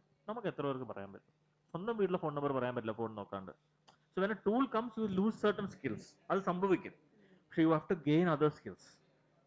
Like I can operate a mobile phone better than my dad. Faster, ഞാനത് ട്രാൻസ്ലേഷൻ. അപ്പം നമ്മുടെ next generation will transition much faster. They will be using voice, they will be using other aspects, and they will be moving further. They will be doing more complicated things. ഇപ്പോൾ പലപ്പോഴും നമ്മൾ ഒരു ഞാനിപ്പോൾ നേരെ web സ്ക്രൈപ്പറിൻ്റെ ഒരു hypothetical ആയിട്ടുള്ള problem പറയുന്നത്, ഒരു ക്രോൾ എഴുതാൻ പറഞ്ഞ ഒരു പയ്യൻ 3 മിനിറ്റ് കൊണ്ട് എഴുതിയെന്ന് പറഞ്ഞില്ലേ, ആ പയ്യൻ ഒരു ദിവസം കൊടുത്ത് അവൻ എന്ത് എഴുതും എന്ന് ആലോചിച്ച് നോക്ക്. Given you can define that complex problem for him, he will be able to do that. Most people can't even think of it that way now, because നമ്മൾ ഇത് എഴുതി കഴിയുമ്പോൾ തന്നെ തളരുന്നു, ഇനിയിപ്പോൾ നാളെ ആവട്ടെ, അടുത്ത പാർട്ട് ഓഫ് ദ പ്രോബ്ലം വരുമ്പോൾ നമ്മൾ പലപ്പോഴും അങ്ങനെ തന്നെയല്ലേ ചെയ്യുന്നത്. അപ്പോൾ ഇത് തന്നെ കോഡിങ് ടൂൾ ഒന്നും ഇല്ലാതെ നമ്മളൊരു റൈറ്റ് ചെയ്യാൻ നോക്കുകയാണെങ്കിൽ ഞാൻ പറഞ്ഞ വെബ് സ്ക്രൈപ്പർ പ്രോബ്ലം അത്ര സിമ്പിൾ അല്ല. HTTP അറിയാവുന്ന വളരെ കുറച്ച് ആൾക്കാർ ഉണ്ടാവുള്ളൂ ഈ ഗ്രൂപ്പിൽ പോലും. നിങ്ങൾ എല്ലാം എഞ്ചിനീയേഴ്സ് ആണ്, എല്ലാം സോഫ്റ്റ്വെയറിൽ കുറേ കൊല്ലം വർക്ക് ചെയ്ത ആൾക്കാരാണ്. പക്ഷേ ഞാൻ ഇന്ന് HTTPയുടെ ബേസിക്സ് ചോദിച്ചാൽ മിക്കവർക്കും പറഞ്ഞു തരാൻ പറ്റില്ല. കാരണം അത് നമ്മൾ മറന്നുപോയി. പഠിച്ചു എന്നോ എക്സാമിന് എഴുതി എക്സാം കഴിഞ്ഞ് കുളിച്ചപ്പോൾ അത് പോയി. ഇതാണ് മോസ്റ്റ് ആൾക്കാരുടെ സിറ്റുവേഷൻ. അത് ഉപയോഗിക്കേണ്ടി വരുന്നില്ലല്ലോ. അതുപോലെ തന്നെയാണ് പല കാര്യം റസ്റ്റിയായിട്ട് നമ്മൾ വിട്ടുപോകും. പക്ഷെ പുതിയ സ്കിൽസ് ആഡ് ചെയ്യേണ്ടി വരും. ഇപ്പം എൻ്റെ മോള് പ്രോംപ്റ്റ് എഴുതുന്ന പോലെ എനിക്ക് ചിലപ്പോൾ എഴുതാൻ പറ്റിയെന്ന് വരില്ല. Because I seen that change when we use to voice. Google assistant എന്ന് പറഞ്ഞൊരു ഹോം എന്ന് പറഞ്ഞൊരു ഡിവൈസ് ഉണ്ടായിരുന്നു. എൻ്റെ മോൾ അതിനോട് സംസാരിക്കുന്ന ഒരാളോട് സംസാരിക്കുന്ന പോലെയാണ്. Tell me a joke. ഞാനങ്ങനെ okay Google tell me a joke. ഒരു റോബോട്ട് പറയുന്നില്ല, ഞാൻ അതിൻ്റെ അത് വളരെ കാഷ്വലായിട്ട് എന്നോട് സംസാരിക്കും. ഞാൻ പക്ഷേ റോബോട്ടിനോട് സംസാരിക്കുന്നില്ലായിരുന്നു. എന്റെ മോള് ഹേ ഗൂഗിൾ ഫുൾ മലയാളത്തിൽ പറയുമ്പോൾ അതാ ആ വ്യത്യാസത. അവർക്ക് ആ ടെക്നോളജി അഡോപ്റ്റ് ചെയ്യാൻ ഭയങ്കര എളുപ്പമാണ്. അവർ കുറെ കൂടി കോംപ്ലക്സ് പ്രോബ്ലംസ് സോൾവ് ചെയ്യാൻ തുടങ്ങും. ഇപ്പൊ പറ്റുന്ന most peoples limitations effort. You are putting effort on the sillier things, right? If ഈ വെബ് സ്ക്രൈപ്പർ ഞാൻ എന്തിനാ എഴുതാൻ പറഞ്ഞെന്ന് വെച്ചാൽ അത് ഉപയോഗിച്ചിട്ട് we wanted to do some analysis on a full website. ഈ വെബ് സ്ക്രൈപ്പർ എഴുതി കഴിഞ്ഞാൽ മാത്രമേ ആ ഡേറ്റ കിട്ടുള്ളൂ കയ്യിൽ to kind of start analysis. You can put into an LLM and then ask it to kind of info. ഇത് ഞാൻ ഒരു ട്രഡീഷണൽ നമ്മളെ പോലത്തെ നോർമൽ ഡെവലപ്പറുടെ കൊടുത്താൽ ആദ്യത്തെ ദിവസം LLM എഴുതും, രണ്ടാമത്തെ ദിവസം സ്ക്രേപ്പ് ചെയ്ത ഡേറ്റ നോക്കും, മൂന്നാമത്തെ ദിവസം അതെല്ലാം കൂടി കമ്പൈൻ ചെയ്യും, നാലാമത്തെ ദിവസം LLMന് ട്രെയിൻ ചെയ്യാൻ കൊടുക്കും, അഞ്ചാമത്തെ ദിവസം റിസൾട്ട് കിട്ടും, ആറാമത്തെ ദിവസം റിസൾട്ട് വെരിഫൈ. ഇത് 3 മിനിറ്റ് കൊണ്ട് ആ ചെക്കൻ എല്ലാം ചെയ്ത് തീർത്തുന്നില്ല. അല്ലെങ്കിൽ ആ ഒരു ദിവസം കൊണ്ട് അത് തീർക്കുക. ആ വ്യത്യാസം വരും. And then that productivity difference will actually start showing very widely. So with some of these things that we talked about, you might be able to reduce that. And do we have a great answer for what people should learn? Not necessarily. ഇപ്പൊ എനിക്ക് എൻ്റെ അടുത്ത് ചോദിച്ചാൽ എൻ്റെ ഏരിയയിലുള്ള കാര്യങ്ങൾ എനിക്ക് പറയാൻ പറ്റുള്ളൂ. ഇപ്പൊ ആൻഡ്രോയിഡിലോ അല്ലെങ്കിൽ മൊബൈൽ ഡെവലപ്മെന്റിൽ എന്ത് ചെയ്യണം എന്ന് ചോദിച്ചാൽ എനിക്ക് കുറച്ചും കൂടി അതോറിറ്റേറ്റീവ് ആയിട്ട് പറയാം. ജനറലി ഒരു സ്റ്റുഡന്റ് എന്ത് പഠിക്കണം എന്ന് പറഞ്ഞാൽ പാടാണ്. പക്ഷെ പഠിക്കുന്ന രീതി തന്നെ മാറിയിട്ടുണ്ട്. I am seeing kids not learning the same way as we were learning. We are all reading books. ഇപ്പൊ എത്ര പേര് ബുക്സ് റീഡ് ചെയ്യുന്നുണ്ട്? നമ്മളിൽ തന്നെ പലരും ബുക്ക് വായിച്ചിട്ട് കുറെ കൊല്ലമായി. നോവൽ വിട്ടോ, ഒരു ടെക്നിക്കൽ ടോപ്പിക്ക് പഠിക്കാൻ വേണ്ടി ഒരു ബുക്ക് വായിച്ച കാലം എന്നാണ്? കോളേജ് കഴിഞ്ഞിട്ട്. കഴിഞ്ഞൊരു 10 വർഷത്തിൽ 15 വർഷത്തിൽ പാസ്സായ ആൾക്കാരോട് ചോദിച്ചാൽ വളരെ കുറച്ച് ആൾക്കാരെ അത് പറ്റുള്ളൂ. This is the reason why many ആ സോർട്ട് ഓഫ് ചേഞ്ചസ് ഇല്ല. നമ്മൾ ചെയ്യുന്നുണ്ട്, നമ്മുടെ ഇതിലും അവരുടെ കുറേ കൂടി കോംപ്ലിക്കേറ്റഡ് ആയിട്ടായിരിക്കും വരുന്നത്. സം ഓഫ് ദിസ് ലൈക്ക് എനിക്ക് ഇങ്ങനെ കോഡ് ചെയ്യാൻ അറിയാം, എനിക്കിത് ആ ഗ്യാപ്പില് ആവറേജ് വേഴ്സസ് ലൈക്ക് ഞാൻ ഇപ്പോഴത്തെ ട്രെൻഡ് ഞാൻ കണ്ടത് ഞാൻ പറയാം. We have not so good developers, we have good developers, we have exceptional developers. ഈ എക്സെപ്ഷൻ എപ്പോഴും ചെറിയ നമ്പർ പെർസെൻറ്റേജ് ആയിരിക്കും. കുറച്ച് ആൾക്കാരുണ്ട് ഒരു കമ്പനിയിലെ ബെസ്റ്റ് എന്ന് പറയുന്ന ഒരു കമ്പനിയല്ല, ജനറലി ചിലർക്ക് ഒരു ആപ്റ്റിറ്റ്യൂഡ് ബെൻഡ് മൈൻഡ് ഉണ്ടാവില്ല. ചില സ്കിൽസിൽ എക്സെപ്ഷണൽ അല്ല. The difference between the average and good is going to shrink out because the tool is going to bring the average really to good very quickly. Good exceptional ആവാൻ അത്ര എളുപ്പമല്ല. അവിടെ മെനക്കേടുണ്ട്. അവിടെ those who are going to put the effort is going to go to that. And exceptional still remains there. So they are not going to be that affected, but the others are going to catch up much faster. So average നിന്നുള്ള പ്രശ്നം എന്താണെന്ന് വെച്ചാൽ everybody will actually pull their weight faster and then you are actually going to be in trouble. നമ്മൾ പെട്ടെന്ന് ആവറേജിൽ നിന്ന് ആവറേജാണ് നമ്മൾ നിൽക്കുന്നത്, നമ്മളൊന്നും ചെയ്യാതെ നമ്മൾ പെട്ടെന്ന് ബാഡിലേക്ക് മാറുന്നതായിട്ട് കാണാൻ പറ്റും. നമുക്കൊന്നും ചെയ്യാൻ പറ്റില്ല, ബാക്കിയുള്ളവരെല്ലാം ഫാസ്റ്റർ ആയിരുന്നു. ആ ഒരു gap will start building up. So നമ്മൾ കണ്ടിന്യൂസ് ഇവോൾവ് ചെയ്യാന്ന് മാത്രമേ ഒരു ഓപ്ഷൻ ഉള്ളൂ. And it is fast. നമ്മളിവിടെ നിങ്ങൾ ഒരു കാര്യം ഞാൻ എപ്പോഴും ട്രിവാൻഡ്രത്ത് സ്റ്റുഡൻസിനായിട്ട് യൂഷ്വലി പറയാറില്ല, പക്ഷെ ഞാൻ സ്ഥിരമായിട്ട് കാണുന്ന ഒരു ഇതെന്ന് വെച്ചാൽ ഇവിടെ ആരും ഇത് ചെയ്യുന്നില്ല, അതുകൊണ്ട് ഞാൻ സേഫ് ആണ്. ഭയങ്കര മണ്ടത്തരമാണ്. ഇവിടെ ഞാൻ മൊബൈൽ ഡെവലപ്മെന്റിനെ കുറിച്ച് പണ്ട് ചോദിച്ചപ്പോൾ ആൾക്കാർ ഇവിടെ ആരും അതൊന്നും ചെയ്യില്ല, അല്ലെങ്കിൽ വെബിലൊക്കെ ഉള്ളു, ഞങ്ങൾ പൈത്തണിലാണ് ചെയ്യുന്നത് എന്നൊക്കെ പറഞ്ഞു കണ്ടത് അന്ന്. അതുകൊണ്ട് ആരും മൊബൈൽ ഡെവലപ്മെന്റ് എഴുതാതിരുന്നിട്ടില്ലല്ലോ. 80 ലക്ഷം രൂപ സാലറി ഉള്ള മൊബൈൽ ഡെവലപ്പേഴ്സ് എനിക്ക് ബാംഗ്ലൂർ അറിയാം. 80 to 90 lakh സാലറി ഉള്ള per year mobile development team heads ഒക്കെ ആയിട്ട്. ഇപ്പം കുറച്ച് ലീഡർഷിപ്പ് പൊസിഷനിലേക്ക് എത്തിയിട്ടുണ്ടവരൊക്കെ ആ സാലറി ഉണ്ടായിരുന്ന ആൾക്കാരുണ്ട്. ഇവിടുത്തെ ആൾക്ക് നമ്മൾ ചെയ്തില്ലെങ്കിൽ വേറെ ആരും ചെയ്യില്ല എന്ന് വിചാരിക്കരുത്. വേറെ ആൾക്കാർ ചെയ്യും, അവരതിൻ്റെ ബെനിഫിറ്റ്സ് റീപ്പ് ചെയ്യും. അപ്പം നമ്മൾ മാക്സിമം നോക്കുക ക്യാച്ചപ്പ് ചെയ്യാൻ വേണ്ടിയിട്ട്. If you are behind, if you are not, it's okay, good, we are ahead. നമുക്ക് നമ്മുടേതായ there are strong advantages that we have. If we use that advantages and pull it forward, we'll get better benefits of that. Okay. എനിക്കൊരു question ചോദിക്കാനുണ്ടായിരുന്നത്, ഇപ്പം ഒരു fact ആണ് AI IT jobs kill ചെയ്യുന്നുണ്ട് എന്നുള്ളത്.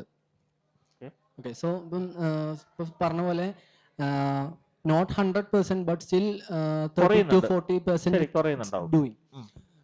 So എനിക്കവിടെ ചോദിക്കാനുള്ള ഒരു കാര്യം, ഇപ്പം മെയിൻലി ജൂനിയർ ഡെവലപ്പേഴ്സിന്റെ ജോബ്സ് ആണ് പോകുന്നത്. അതെ, ഇറ്റ് ബിക്കോസ് സീനിയർ ഡെവലപ്പേഴ്സിന് കൂടുതൽ വരുന്ന ജോബ്സ് ലൈക്ക് അങ്ങനെ ആയിരിക്കും ജൂനിയർ ഡെവലപ്പർ. അങ്ങനെയല്ല, സീനിയേഴ്സ് അത് ആ ട്രെൻഡ് ചേഞ്ച് ആവും. കാര്യം സീനിയർ ഡെവലപ്പർ ഭേദമാണെങ്കിൽ സീനിയർ ആയിട്ടുള്ള സീനിയോറിറ്റി എന്ന് പറയുന്നത് experience of doing something better, right? That person can do any better then that person is not useful. Okay, ഇപ്പോൾ ഗൂഗിൾ പോലത്തെ കമ്പനിയിൽ കുറേ കൂടി പ്രായം ആൾക്കാർ വിട്ട് പോകാറുള്ള. We don't have our average age of my office, like I'm in an office which has 6,000 people, right? Average age is 26. It's not in its 50s. 26 ആണ് ആവറേജ് ഏജ്. മിക്കവരും ആ 26, 27, ആ 23 കോളേജിൽ വന്ന കുറേ പേരുണ്ട്. Because they can adapt really well and do fast. ഇപ്പം പോകുന്നത് എന്തുകൊണ്ടാന്ന് വെച്ച് കഴിഞ്ഞാൽ they want to retain the experienced people to do more of the verification and all those sort of things. അതുകൊണ്ടാണ് കുറെ കൂടി അവിടെ വരുന്നത്, എഫർട്ട് കുറയുന്നത്. ബിക്കോസ് ജൂനിയർ ആൾക്കാർ ചെയ്യുന്നത് ഡേറ്റ എൻട്രി, പല ഐ ടിയിലും, ഞാൻ എല്ലാവരെയും അങ്ങനെ പറയുന്നത്, ചില കമ്പനികളിൽ ഡേറ്റ എൻട്രി, documentation എഴുതുക, യൂണിറ്റ് ടെസ്റ്റ് കേസ് എഴുതുക. That can be simply replaced by AI. That can be very simply taken off. I am asking about the impact of AI with comparing with civil engineering. Civil engineering. Like, no, I will say the like I ഞാൻ ഒരു അത്രയ്ക്ക് കടന്ന് എൻ്റെ belief ചിന്തിക്കാൻ ഞാൻ പറ്റുമോ? പറയാം. എൻ്റെ ബിലീഫ് ഞാൻ പറഞ്ഞോ, പറയാം. പറഞ്ഞോ. Like if you are building a home, the bricks lay ചെയ്യുന്ന ആൾക്കാരായിരിക്കും ജൂനിയർ ഡെവലപ്പേഴ്സ്. അതെ, ആയിക്കോട്ടെ. സോ IT സെക്ടറിൽ AI വന്ന പോലെ ഇപ്പം വന്ന ഒരു ടെക്നോളജിയാണ് 3D പ്രിന്റിംഗ്. ശരിയാണ്. ഓക്കെ, അപ്പം ബ്രിക്ക് ലെയറിന്റെ ആവശ്യമില്ല. ഓക്കെ, സ്റ്റിൽ ചെറിയ ഹോംസ് കുറെ ഉണ്ട്. അപ്പം വേണമെന്നുണ്ടെങ്കിൽ അവിടെയും ബ്രിക്ക് ലേ ചെയ്യുന്ന നമുക്ക് 3D പ്രിന്റർ കൊണ്ട് മാറ്റാൻ പറ്റും. അപ്പം ആ 3D പ്രിന്ററിന്റെ എഞ്ചിനീയറും ലൈക്ക് വീടിന്റെ ഡിസൈനർ എന്തായാലും വേണം. ഓക്കെ, അപ്പം സെയിം ഫാക്ട് കമ്പ്യൂട്ടർ സയൻസിലേക്ക് വരുമ്പോൾ കോഡ് എഡിറ്റേഴ്സിന്റെ ആവശ്യം വരില്ല. ബട്ട് സ്റ്റിൽ ആ എഞ്ചിനീയറിംഗ് സിസ്റ്റം ഡിസൈൻ ഇത്ര ആൾക്കാർ വേണ്ടി വരില്ല, അതായിരിക്കും കൂടുതലും പറയേണ്ടത്. നമ്മൾ number of people needed to do കുറയും. ബട്ട് സ്റ്റിൽ AI ഇവോൾവ് ആവുന്നുണ്ട്. അതിനകത്ത് വേറെ സിനാരിയോ ഞാൻ പറയാം. നമ്മൾ ബ്രിക്ക് ലെയർ തന്നെ നിന്നോ, ഈ 10 പേരെ നമ്മൾ പറഞ്ഞു വിട്ടു, അതിൽ 2 പേര് പോയിട്ട് 3D പ്രിന്റിംഗിൽ എങ്ങനെ നന്നായിട്ട് ഡിസൈൻ ചെയ്യാന്ന് പോയി പഠിച്ചാൽ ആ ആർക്കിടെക്ട് ജോലി പോകും. നേരെ പോയിട്ട് അവനെ എടുക്കും. അതാണ് നമ്മൾ ചെയ്യേണ്ടത്. അല്ലാതെ അയ്യോ ഞാൻ പഴയതുപോലെ ചെയ്യുള്ളൂ എന്ന് പറഞ്ഞാൽ, ഇപ്പൊ JCB വന്നിട്ട് റോഡ് കുഴിക്കുന്നുണ്ട്, ഇതെല്ലാം നമ്മൾ കൈകൊണ്ടേ കുഴിക്കുള്ളൂ എന്ന് പറഞ്ഞാൽ എങ്ങനെ ഇരിക്കും? ഇല്ല, ഞാൻ സമ്മതിക്കില്ല. നമ്മൾ ഈ സിനിമയിലൊക്കെ പറയില്ലേ, ഒന്നും പുരോഗമിക്കാൻ സമ്മതിക്കൂല എന്ന് പറഞ്ഞ പോലെ ആ മൈൻഡ് എടുക്കരുത്. കൈകൊണ്ട് കുഴിച്ചാലും കുഴി വരും, JCB വെച്ച് കുഴിച്ചാലും കുഴി വരും. ഇപ്പൊ AI വേണേ JCB ആയിട്ട് കുടിക്കും. 100 ആള് കുഴിക്കേണ്ടത് 2 ദിവസം കൂടി JCB കുഴിച്ച് അടച്ചു പൂട്ടിട്ട് പോകും. So you got to kind of think about it that way, that part of that team of people who gonna move off, right, our upskill ചെയ്യും. അത് അപ്സ്കിൽ ചെയ്യാത്തവർക്ക് പാടായിരിക്കും, അതിന് ഒരു സംശയമില്ല. സിവിൽ എഞ്ചിനീയറിംഗ് ഇപ്പം സിവിൽ എഞ്ചിനീയറിംഗ് ഞാൻ പഠിച്ച കാലത്തുള്ള കാര്യങ്ങളെല്ലാം നിങ്ങൾ പഠിക്കുന്നുണ്ടാവും, പഠിച്ചിട്ടും ഉണ്ടാവുന്നത് ഉപയോഗിക്കുന്നത്. സിവിൽ എഞ്ചിനീയർ അല്ല ഞാൻ പറയാം, ഇപ്പോഴത്തെ കാലത്തുള്ള ആരെങ്കിലും പഠിക്കുന്നത് വ്യത്യാസമില്ല. എന്തുകൊണ്ടാണ് സിലബസ് മാറിയത്? പണ്ടുള്ള ഞാൻ പഠിച്ച സമയത്ത് സിമെന്റിന്റെ സ്ട്രെങ്തോ അങ്ങനെ എന്തൊക്കെയോ കുറെ കാര്യങ്ങളൊക്കെയായിരുന്നു പഠിക്കുന്നുണ്ടായിരുന്നു ആൾക്കാർ. അതൊന്നും ആയിരിക്കില്ല ഇന്നത്തെ ആൾക്കാർ പഠിക്കുന്നത്, വേറെ എന്തെങ്കിലുമൊക്കെ ആയിരിക്കും. കാര്യം ഇന്നത്തെ സിറ്റുവേഷനിൽ അതാണ് ആവശ്യം. The fact I said is like ഇപ്പം നമുക്ക് ഒരു ഹോമോ ഇപ്പം കേരള സർക്കാരിന്റെ കുറെ പ്രൊജക്ട്സ് ഈ സാധനത്തിന് പോകത്ത് ഇരിക്കാൻ പറ്റില്ല എനിക്കത്. ഞാൻ കുറെ നേരമായിട്ട് ശ്രമിക്കുന്നു, പറ്റുന്നില്ല. ഞാൻ ഇവിടെ ഇരുന്നോളാം, പറഞ്ഞോ. ലൈക്ക് ഇപ്പൊ ഒരു ഇപ്പൊ കേരള സർക്കാരിന്റെ ഇപ്പം പ്രോജക്റ്റ് ഉണ്ട്, പാവപ്പെട്ടവർക്ക് വീട് വെച്ച് കൊടുക്കുക. ചിലപ്പം വേണമെങ്കിൽ അതിന് സെയിം ഡിസൈൻ മതി എല്ലാ വീടുകൾക്കും, അത് ചെയ്യാൻ പറ്റും. ഇപ്പൊ ഒരു നമ്മുടെ സിംപ്ലി പറഞ്ഞ എഡ്യൂക്കേഷണൽ ആപ്സ് കോപ്പികൾ ഇറങ്ങുന്ന പോലെ ട്യൂഷൻ ഇൻസ്റ്റിറ്റ്യൂഷൻസ് വേണ്ടിയിട്ട് അത് സാസ് കമ്പനീസ് പോലെ കമ്പനീസിനായിട്ട് ചെയ്യാൻ പറ്റും. ബട്ട് ഒരു ബുർജ് ഖലീഫ പണിയണമെന്നുണ്ടെങ്കിൽ അവിടെ എന്താണെന്നെങ്കിലും അത് ആർക്കും റീപ്ലേസ് ചെയ്യാൻ പറ്റില്ല. കാരണം ഇന്നോവേഷൻ ആണ്. അവിടെ ഒരു എഞ്ചിനീയർ എന്താണല്ലോ അത് പുതിയ ഡിസൈൻ ഉണ്ടാക്കിയേ പറ്റുള്ളൂ. So we can not copy anything. So like in IT also everything micro services are coming. എല്ലാമല്ല, കുറെയൊക്കെ വരും അങ്ങനത്തത്, കുറെ ഓട്ടോമേറ്റഡ് ആവും. അപ്പം you have to upskill to do other things. Like അപ്പം നമുക്ക് ഇപ്പം ബിടെക് കഴിഞ്ഞിറങ്ങുന്ന സ്റ്റുഡൻസിന് മെയിൻ ഇഷ്യൂ വരുന്നത് ഒന്നാമത് അപ്പം അപ്സ്കിൽഡ് ആയിട്ടുള്ള ആൾക്കാരെ അവിടെ ഞാൻ ഒരു കാര്യം കോളേജിൽ ഇറങ്ങുന്ന ഇവിടെ കോളേജിൽ ഉള്ളവരുണ്ടെങ്കിൽ പറയാം, ഇത് മോശമായ രീതിയിൽ എടുക്കരുത്. നിങ്ങൾ കോളേജിൽ പഠിച്ചത് വെച്ച് നിങ്ങൾക്ക് ഗൂഗിളിലോ വലിയ കമ്പനികളിലൊക്കെ വലിയ സാലറിയിൽ ജോലി കിട്ടുമെന്ന് വെച്ചാൽ പറ്റുന്ന കാര്യമല്ല. നിങ്ങൾ കോളേജിൽ നിന്ന് പഠിച്ചിറങ്ങുന്ന പോലെ 2 മില്യൺ ആൾക്കാർ ഇറങ്ങുന്നത്. ഈ 2 മില്യൺ ആൾക്കാർക്ക് ഉള്ളതിൽ നിന്നും വ്യത്യസ്തമായി നിങ്ങൾക്ക് എന്താണ് ഉള്ളത് എന്നുള്ളതാണ് most companies are looking for, right? അപ്പം ഞാൻ കോളേജിൽ പഠിച്ചത് വെച്ച് മാത്രം വെച്ചിട്ട് എനിക്ക് ഭയങ്കര ഹൈ പേക്സ്, ഇപ്പം ഞാൻ പറഞ്ഞ 80 lakh സാലറി ഉള്ള ഒരാൾക്ക് he has skills which others don't have. അയാൾ ചെയ്യുന്ന പോലെ അയാൾക്കറിയാവുന്ന understanding his talent is at a different level because he's worked on that. ഇപ്പം നിങ്ങൾ ലിങ്ക്ഡിനിൽ പോയി നോക്കിക്കഴിഞ്ഞാൽ തന്നെ നോക്കിയാൽ പലപ്പോഴും അറിയാൻ പറ്റും. കോളേജിലെ സ്റ്റുഡൻസിന് തന്നെ ഞങ്ങളിപ്പോൾ resume I just had hired for a few roles right now. കോളേജിലുള്ള റെസ്യൂംസ് ഒക്കെ ലീഡ് കോഡ് ഒക്കെ ഇല്ല, ലീഡ് കോഡ് സൈറ്റ് ഉണ്ട്, കോഡിംഗ് പ്രോബ്ലം സോൾവ് ചെയ്ത് എല്ലാ പിള്ളേരും അത് ചെയ്യുന്നുണ്ട്. കോളേജ് കോഴ്സ് കരിക്കുലത്തിൽ അതില്ല. നിങ്ങളത് ചെയ്തിട്ടില്ലെങ്കിൽ അതിൻ്റെ അവിടെയാണ് അപ്സ്കില്ലിങ്ങിന് ഞാൻ ഡിഫറൻസ് പറഞ്ഞത്. അവരത് ചെയ്ത് അതിൻ്റെ റാങ്കും അതിൻ്റെ കൂടെ എഴുതിയിട്ടുണ്ട്. മിക്കവരും ലീഡ് കോഡ് റാങ്ക് ഇപ്പോൾ എഴുതുന്നുണ്ട് ഫസ്റ്റ് ലെവൽ ജോബ്സിൽ. എന്തുകൊണ്ടാണ്? അക്കാഡമിക്സ് 90% കിട്ടിയെന്ന് പറഞ്ഞപ്പോൾ നല്ല കാര്യം എന്ന് തന്നെ പറഞ്ഞ ആൾക്കാർ തന്നെ ചോദിക്കുന്നത് നമുക്ക് നിങ്ങളുടെ ലീഡ് സ്കോർ എന്താണ്, നിങ്ങളുടെ കോഡിംഗ് സ്കിൽ കാണിക്കുന്നതിൻ്റെ പ്രൂഫ് എന്താണ്, അത് പലരും അത് കാണിക്കുന്നുണ്ട്. അതുപോലെ തന്നെ nearly every single person is asking for show me the code that you have written, show me the open source project that you have actually contributed to. ചെയ്തിട്ടുണ്ടോ ഇല്ലയോ എന്ന് അറിയാൻ വേണ്ടിയിട്ട് അത് ചോദിക്കാറുണ്ട്. അല്ലെങ്കിൽ ലാസ്റ്റ് കോഡ് ചെയ്ത ആപ്പ് എന്താണ്, നിങ്ങളുടെ കോൺസെപ്റ്റ് എന്തായിരുന്നു, ഫൈനൽ ഇയർ പ്രോജക്റ്റ് എന്തായിരുന്നു, ഇതൊക്കെ ഇമ്പോർട്ടൻ്റ് ആണ്. ഇപ്പം ഞങ്ങളൊക്കെ പഠിച്ച സമയത്ത് മാർക്ക് വെച്ചിട്ട് ആൾക്കാർ ഇവിടെ ടെക്നോ പാർക്കിൽ എനിക്കറിയാം. ഞാൻ 23 years back when I passed out, 22 years back when I passed out, ഞാൻ ഇവിടെ വന്നിട്ട് എൻ്റെ ഫ്രണ്ട്സിൻ്റെ, ഞാൻ ഇവിടെ ടെക്നോ പാർക്കിൽ അന്ന് I don't remember the name of the company. I came there and they said, what are the first 10 rankers? Give me their resumes only. Rank അനുസരിച്ചായിരുന്നു അന്ന് വിളിക്കുന്നുണ്ടായിരുന്നു. ഇന്ന് ആരെങ്കിലും റാങ്ക് അനുസരിച്ച് ചോദിക്കുന്നുണ്ടോ? ഫസ്റ്റ് സെക്കൻഡ് ഒക്കെ ചോദിക്കുന്നുണ്ടോ? അത് വേണ്ടെന്ന് എനിക്ക് തോന്നുന്നില്ല ആൾക്കാർ ചോദിക്കുന്നത്. ഏറ്റവും ഫസ്റ്റ് റാങ്കേഴ്സ് മാത്രമാണോ ഏറ്റവും വലിയ കമ്പനികളിൽ വർക്ക് ചെയ്യുന്നത്? അല്ല. സോ അതുകൊണ്ട് പഠിക്കരുതെന്നല്ല ഞാൻ പറയുന്നത്. പ്ലീസ് ഡോണ്ട് ടേക്ക് ഇല്ല. ഇതൊരു അവൻ പറഞ്ഞ ഗൂഗിളിൽ പറഞ്ഞ് ഇനി പഠിക്കുക പറഞ്ഞ അതെല്ലാം പറയുന്നത്. പഠിക്കണം. പഠിക്കുന്നതിന്റെ കൂടെ അതിന് മുകളിൽ കാര്യങ്ങൾ ചെയ്യണം. കാര്യം എല്ലാവരും ചെയ്തുകൊണ്ട് നമുക്ക് ഡിഫറൻഷിയേറ്റ് ചെയ്യാൻ പറ്റില്ല. നമ്മളെ തന്നെ ഡിഫറൻഷിയേറ്റ് ചെയ്യണം. ഇപ്പം ഞാൻ ഗൂഗിളിൽ ലാറ്ററലി ജോയിൻ ചെയ്ത ഒരാളാണ്. 10 വർഷം ഡെവലപ്പ് ചെയ്തിട്ട് ഞാൻ ജോയിൻ ചെയ്ത first Google developer expert from the country. Google developer expert എന്ന ഒരു പ്രോഗ്രാം ഉണ്ട്. അതിൽ ആദ്യത്തെ ഇന്ത്യൻ ആണ് who did that. First Intel innovator ആയിരുന്നു.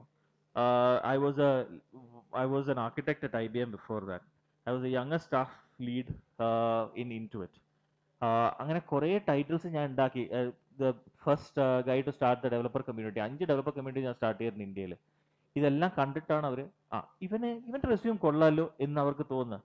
ഔട്ട് ഓഫ് ദ 150 ഞാൻ കഴിഞ്ഞ പ്രാവശ്യം ഒരു ജോബ് റോളിന് ഞാനൊരു a month back I had posted. I got 700 resumes in a matter of 8 hours. എന്നിട്ട് എനിക്കിത് വായിക്കാൻ പറ്റില്ല എന്ന് മനസ്സിലായത് ഞാൻ റിക്രൂട്ടറിൻ്റെ തലയിലിട്ടു. എനിക്ക് പേഴ്സണലി ആൾക്കാർ ലിങ്ക്ഡിനിൽ അയച്ചാണ് 700 റെസ്യൂം. അത്ര ആൾക്കാരുണ്ട് ചോദിക്കാൻ വേണ്ടിയിട്ട്, അത്ര ആൾക്കാരുണ്ട് ഇപ്പോൾ പുറത്ത്. അപ്പോൾ നമ്മൾ അതിനകത്തൊരാൾ ഞാൻ IIT-ന്ന് പാസ് ഔട്ടായി, അല്ലെങ്കിൽ ഞാൻ എൻ്റെ ക്ലാസ്സിൽ ഈ പ്രോജക്റ്റ് ചെയ്തു, ഞാൻ ആ ഓപ്പൺ സോഴ്സ് കോൺട്രിബ്യൂട്ട്, അപ്പോൾ അതൊക്കെ നമ്മൾ ശ്രദ്ധിക്കും. You need to kind of find that differentiator about you and do that and build that differentiator. കോളേജിലെ കോഴ്സസ് മാത്രം won't make the differentiation. The sad fact is that a lot of people study really well, but it won't make the difference. ഇതില് പുള്ളി പറഞ്ഞ ഇതിനകത്തൊരു point കൂടെ ഉണ്ട്, അതായത് ജോലി സാധ്യത കുറയോ എന്നുള്ളതാണ്. ജോലി സാധ്യത ഇന്ന് ചെയ്യുന്ന സിമ്പിൾ കാര്യങ്ങൾ, ഒരു ഇപ്പൊ ഇൻഫോസിസിൽ കയറി 6 മാസം ട്രെയിനിങ് ചെയ്ത് വെറുതെ ഇരുന്ന് ഒരു ബെഞ്ചിലിരുന്ന് കുറച്ചാൾ കഴിഞ്ഞ് സിമ്പിൾ ആയിട്ടുള്ള ഡേറ്റ എൻട്രി, അങ്ങനത്തെ പരിപാടിയൊക്കെ കുറയും. അതല്ല, കുറെ കൂടെ ഇൻഡസ്ട്രീസിൽ ഈ AI വരുമല്ലോ. അപ്പം എന്തായാലും ഒബ്വിയസ് ആയിട്ട് നിങ്ങൾക്ക് പഠിക്കാനുള്ള ഓപ്പർച്യൂണിറ്റി എളുപ്പമല്ലേ. ഇപ്പൊ ഒരു ഫുഡ് ഡെലിവറി ആപ്പ് അത് എങ്ങനെയാണ് ആർക്കിടെക്ട് ചെയ്യുന്നത് എന്ന് പഠിക്കണമെങ്കിൽ നിങ്ങൾക്ക് ഒരു 5 കൊല്ലം മുമ്പ് എങ്ങനെ പഠിക്കാൻ പറ്റുമായിരുന്നത്? Where can you ask that question? The guy who wrote the architecture knows it, or the guy who's working on the architecture knows it. Today you can go and type into it and he'll give you that data. But നിങ്ങൾ പഠിക്കാതിരിക്കുകയോ upskill ചെയ്യാതിരിക്കുന്നതും ചെയ്യുന്നതും നമ്മുടെ ഇതാണ്. Picking the right thing is super important. I don't deny that. But പഠിക്കാതിരിക്കുന്നത് നമ്മുടെ കുറ്റമല്ല. The thing that I have like ഞാൻ പറഞ്ഞത് ആ ഒരു കണക്ടിവിറ്റി വരുന്നുണ്ട്. കാരണം ഇപ്പം എൻ്റെ ബിലീഫ് എന്ന് പറഞ്ഞു കഴിഞ്ഞാൽ ഞാനൊരു ഡെവലപ്പർ ജോബ് എനിക്ക് വേണം എന്നുള്ളതായിരിക്കാൻ പാടില്ല എൻ്റെ ഇനി ഫ്യൂച്ചറേയും. കാരണം ഒരു കമ്പനി അവരുടെ ഗ്രോത്തിനും അവരുടെ പ്രൊഡക്ട്സിനും മാത്രമാണ് പേ ചെയ്യുക. So if the thing I have building can be built by AI, they only definitely select AI. Not completely. See, 100% AI ആവില്ല. നിങ്ങൾക്ക് തോന്നുന്നു 100% AI ആവാൻ കുറേ സമയമുണ്ട് ഇനി. ഈ സിനിമയിൽ ടെർമിനേറ്റർ ഒക്കെ നാളെ രാവിലെ വരും. രാവിലെ ആരും വന്ന് ബെല്ലടിക്കാനും വീട്ടിൽ വന്ന് ചായ ഉണ്ടാക്കി തരാനൊന്നും പോകുന്നില്ല. സത്യം അതാണ്. നിങ്ങൾ മനസ്സിലാക്കണം. Like the whole point that I'm trying to tell is you're not gonna, yes, the number of simpler jobs will reduce for sure. അതെന്തായാലും ഏത് ഇൻഡസ്ട്രിയിലും സംഭവിക്കുന്ന പോലെ സംഭവിക്കും. But it's not going to be like a complete, like നാളെ തൊട്ട് ആരും coding, ഇപ്പൊ നാളെ തൊട്ട് നിങ്ങൾ എല്ലാവരും കോഡിങ് സ്റ്റോപ്പ് ചെയ്ത് കഴിഞ്ഞാൽ നമ്മൾ ബാക്കിലേക്കാണ് പോകാൻ പോകുന്നത്, അല്ല നമ്മൾ മുന്നോട്ടല്ല പോകാൻ പോകുന്നത്. പെട്ടെന്ന് രാവിലെ എണീറ്റ് വന്നിട്ട് ഞാൻ ഇനി കോഡ് ചെയ്യാം, ആരും കോഡ് ചെയ്യുന്നില്ലല്ലോ എന്ന് പറയാൻ പോകുന്നില്ല. ഞാനിപ്പം എൻ്റെ ഒരു ഓൺ സ്റ്റാർട്ടപ്പ് ബിൽഡ് ചെയ്യുന്നുണ്ട്. അതിനകത്ത് ഇപ്പൊ മാം പറഞ്ഞ പോലെ ഞാൻ AI വെച്ചിട്ടാണ് ഫുള്ളി ചെയ്യുന്നത്. അവിടെ എനിക്ക് എൻ്റെ സ്കിൽസ്. ഞാൻ ഒരു കാര്യം ചോദിച്ചത്, നിങ്ങളുടെ എത്ര യൂസർ വന്ന് ചോദിക്കുന്നുണ്ട്? ഞാൻ സിമ്പിൾ ആയിട്ട് ചോദിക്കാം. സ്വിഗ്ഗി ആപ്പിൽ നിങ്ങൾ ഉപയോഗിക്കുന്നുണ്ട്, മിക്കവരും ഉപയോഗിച്ചിട്ടുണ്ടല്ലോ. എത്ര പേര് ചോദിച്ചിട്ടുണ്ട് ഇത് ഏത് ഡെവലപ്പർ എഴുതിയിട്ടുള്ളതെന്ന്? ഇത് എത്ര പേരെ എഴുതിയിട്ടുള്ളത്?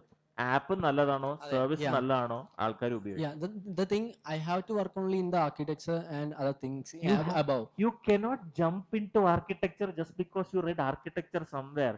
It requires a lot of time and effort to get from engineering to architecture. Yeah, sure. Like, so that is where time has to be invested. Reels നോക്കിയിരുന്നാൽ നടക്കൂല എന്നാണ് ഞാൻ പറഞ്ഞു വന്ന എൻ്റെ കാര്യം. അല്ല ഞാൻ തമാശ പറയില്ല.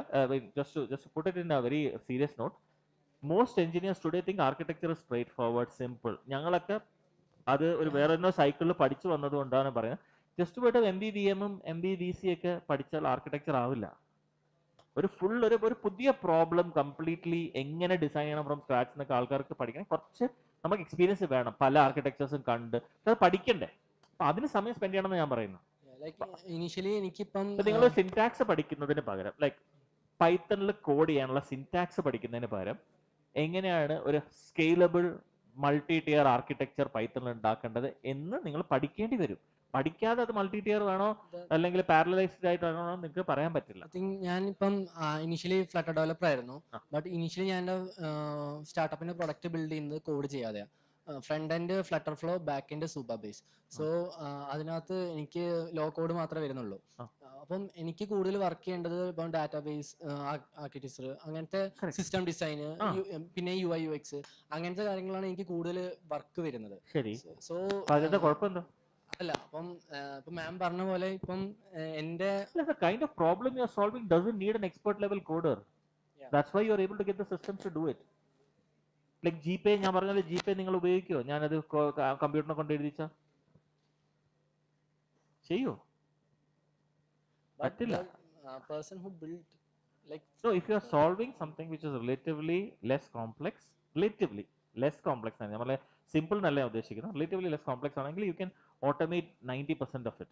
If you are building something very complicated, you will still need a lot of people in the room. Burj Khalifa ഇപ്പൊ നമുക്ക് അങ്ങനെ ചെയ്യാൻ പറ്റില്ല. ബുർജ് ഖലീഫയ്ക്ക് ആർക്കിടെക്ട് ദുബായിൽ ഇല്ലാത്തതുകൊണ്ടല്ലോ അമേരിക്കൻ കമ്പനീനെ കൊണ്ടുവന്നത്.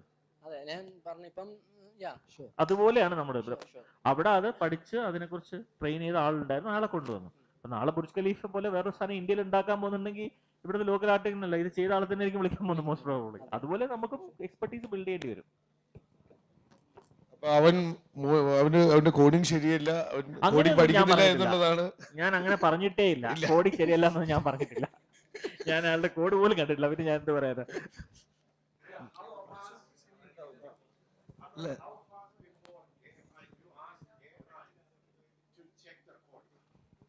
That's already there.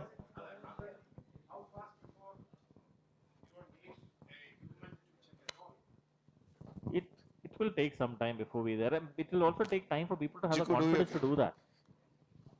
It's very easy to shock people by saying I'll get your job straight away. ഇന്നും പറ്റും, അതൊക്കെ ചെയ്യാൻ പറ്റും. പക്ഷേ how much confidence do you have in a system like that? That's going to be like the hard thing, right? Like okay, കാറിന്റെ ഇതിൽ നമ്മൾ പറയില്ലേ ADAS, and you want a computer to program it, or you want a human to put the decision making in there.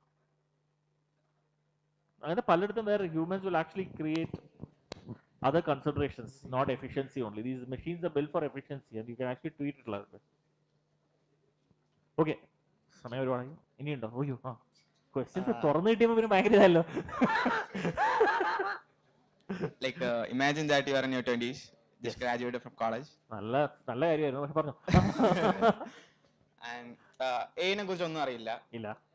You want to get started. What kind of projects do you build? Our thinking process, something cool. Like how do you go about it? What do you build? How do you I don't build? think it's going to be coolness that I'll follow. Okay. Honestly, ഇപ്പത്തെ ബുദ്ധി ഉപയോഗിച്ചാണ് ഞാൻ പറയുന്നത്. എൻ്റെ 20-ൽ എനിക്ക് ഇത്ര ബുദ്ധി ഇല്ലായിരുന്നു, അതുകൊണ്ട് ഞാൻ കൂൾനെസ്സിന് പറയുന്നത് പോയിരിക്കും. ഇന്ന് I'm not going to go for coolness. I'm going to be really focused on what is going to heads down, what's going to make me differentiate and show my capability, what works well for me, എൻ്റെ strengths എന്താണ്, അതിനെ എങ്ങനെ augment ചെയ്യാൻ പറ്റും, അതാണ് ഞാൻ കൂടുതൽ നോക്കേണ്ടി വരുന്നത്. Yeah, give me 2 projects that you built right now. Projects oh? You're beginner ആണ് കേട്ടോ, not expert. അല്ല,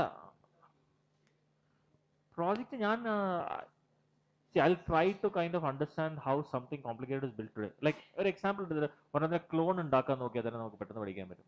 ഫ്ലിപ്കാർട്ടിന്റെ ക്ലോൺ ഉണ്ടാക്കി നോക്ക്, അപ്പൊ തന്നെ കുറേ കാര്യങ്ങൾ മനസ്സിലാവും. നമ്മൾ അറിയാത്ത ആർക്കിടെക്ചറിനെ കുറിച്ചൊക്കെ ശരിക്കും മനസ്സിലാവും. ഹോട്ട്സ്റ്റാറിന്റെ ക്ലോൺ ഉണ്ടാക്കി നോക്ക്. ഒരു video serving platform, that would be a good project to try. ഒരു video serving platform, you start seeing all the complexity, server side മുഴുവൻ പഠിക്കും. ഉള്ള കാര്യം നന്നായിട്ട് ചെയ്തിരിക്കുന്ന കാര്യം നമ്മൾ പഠിക്കുന്നതും അങ്ങനെ തന്നെയല്ലേ. ഞാൻ രക്ഷപ്പെട്ടെ? അയ്യോ ദൈവമേ, എന്നെ തല്ലി പൊളിച്ച് അടങ്ങുള്ളൂ തോന്നുന്നുണ്ട് ഇവര്. Okay, ഞാൻ ലാസ്റ്റ് ക്വസ്റ്റ്യൻ ചോദിക്കാം. ആയിക്കോട്ടെ. സോ ബേസിക്കലി ഇപ്പൊ നമ്മൾ പറഞ്ഞതെല്ലാം AI ടൂൾസ് യൂസ് ചെയ്യുന്നതിനെ കുറിച്ചല്ലേ. പക്ഷേ ഇപ്പൊ ജസ്റ്റ് കേരള കോണ്ടെക്സ്റ്റ് തന്നെ എടുക്കുകയാണെങ്കിൽ ഒരുപാട് കമ്പനീസ് AI വർക്ക് ചെയ്ത് അതിനകത്ത് മോഡൽസ് ബിൽഡ് ചെയ്യുന്ന ഇയേഴ്സ് ആയിട്ട് ബിൽഡ് ചെയ്യുന്ന കമ്പനീസ് ഉണ്ടായിരുന്നു.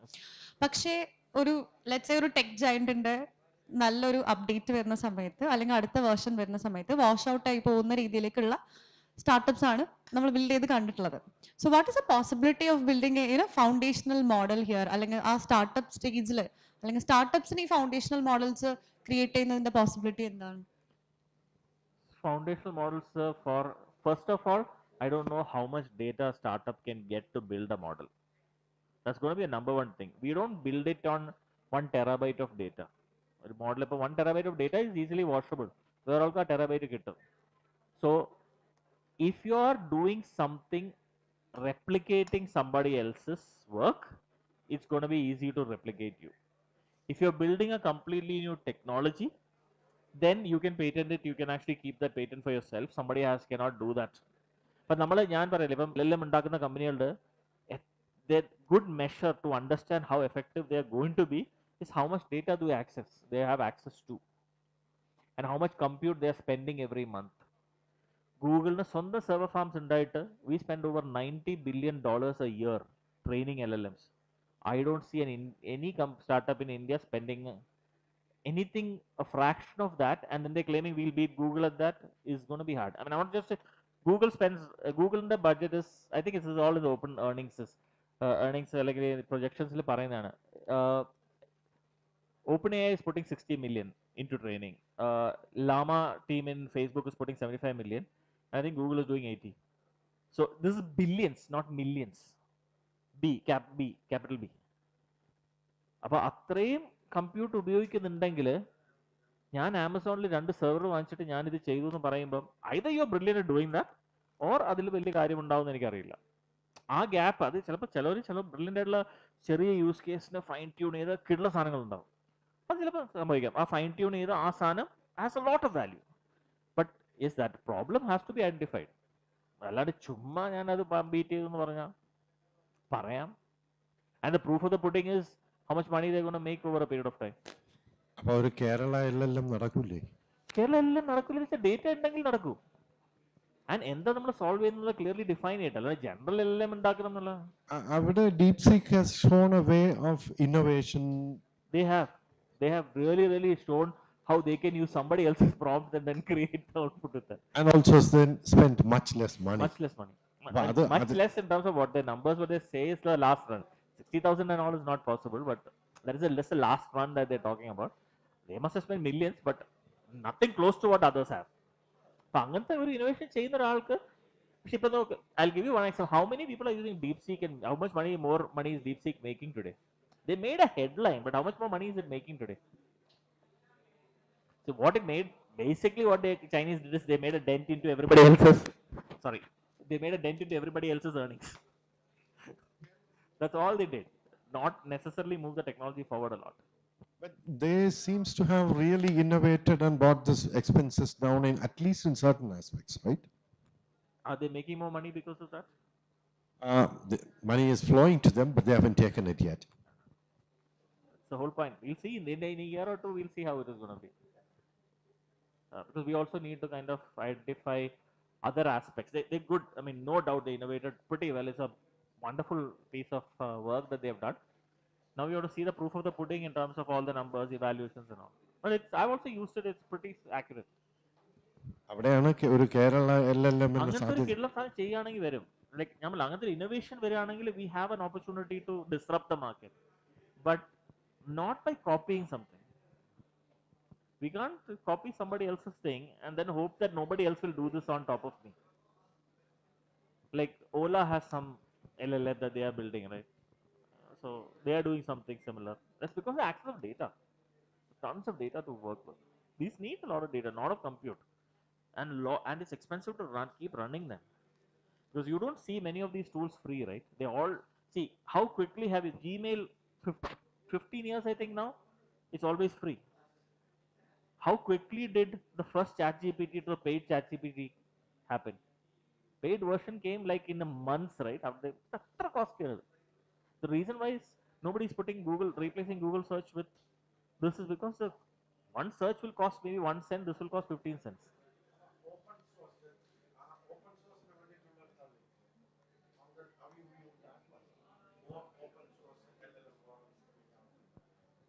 There are plenty of them, like Gemma is there, Google and Gemma, but people have to take it and then they have to work on it to kind of bring it to the area that they want to kind of work. So it gives the opportunity for non-profits to build their own version of things. So it has a good side to it. But ബാക്കി train models ഇത്രയും training കഴിഞ്ഞിട്ട് ഇത്രയും കാശ് ചിലവാക്കിയിട്ട് free ആയിട്ട് കിട്ടണം എന്ന് പറയുമ്പോൾ it's just hard.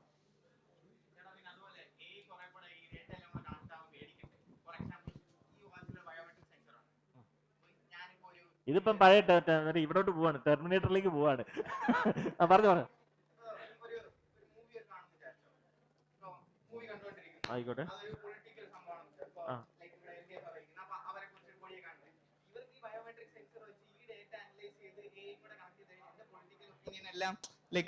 ഗവൺമെന്റിന് മനസ്സിലാവും എന്നുള്ള ഇത്ര ബുദ്ധിമുട്ടൊന്നും വേണ്ട. എന്റെ പൊളിറ്റിക്കൽ ഒപ്പീനിയൻ ഇപ്പോഴും എല്ലാവർക്കും അറിയാം. അല്ല അത് ശരിയാണ്, ആയിരിക്കാം. അല്ല ഓണസ്റ്റ്ലി പക്ഷേ അതിന്റെ implications I don't know if there's a value for doing all that. Yes, possibility. Value ഉണ്ടോ? അത് ഇപ്പൊ ആഡ്സ് ശരി കൊക്കക്കോള ആണെന്ന് വിചാരിച്ചോ, ഇവർക്ക് എനിക്കൊരു ചിലപ്പോ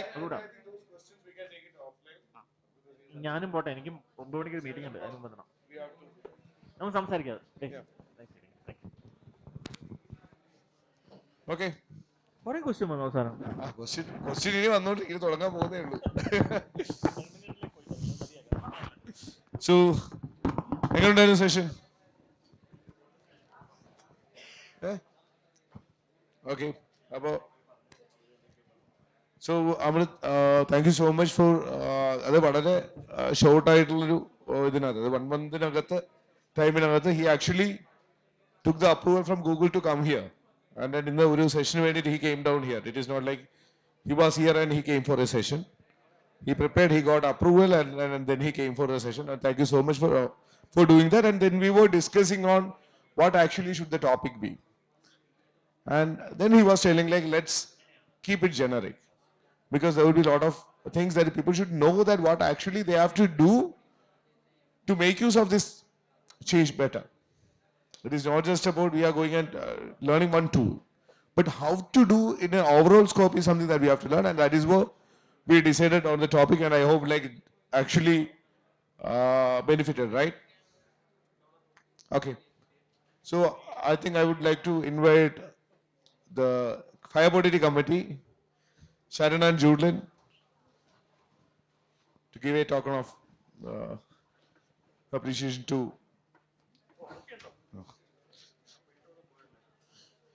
ഇന്ന് ആറ്റുകാൽ പൊങ്കാലയായിട്ട്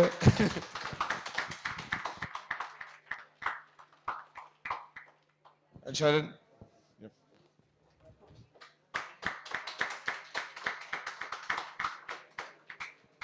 Okay, so നമുക്ക് officially wind up ചെയ്യാം, and then we can have a photo together.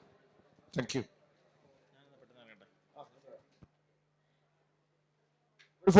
Photo ക്വിക്കായിട്ട് നമുക്ക് ക്ലോസ് ചെയ്യാം. ഓക്കെ.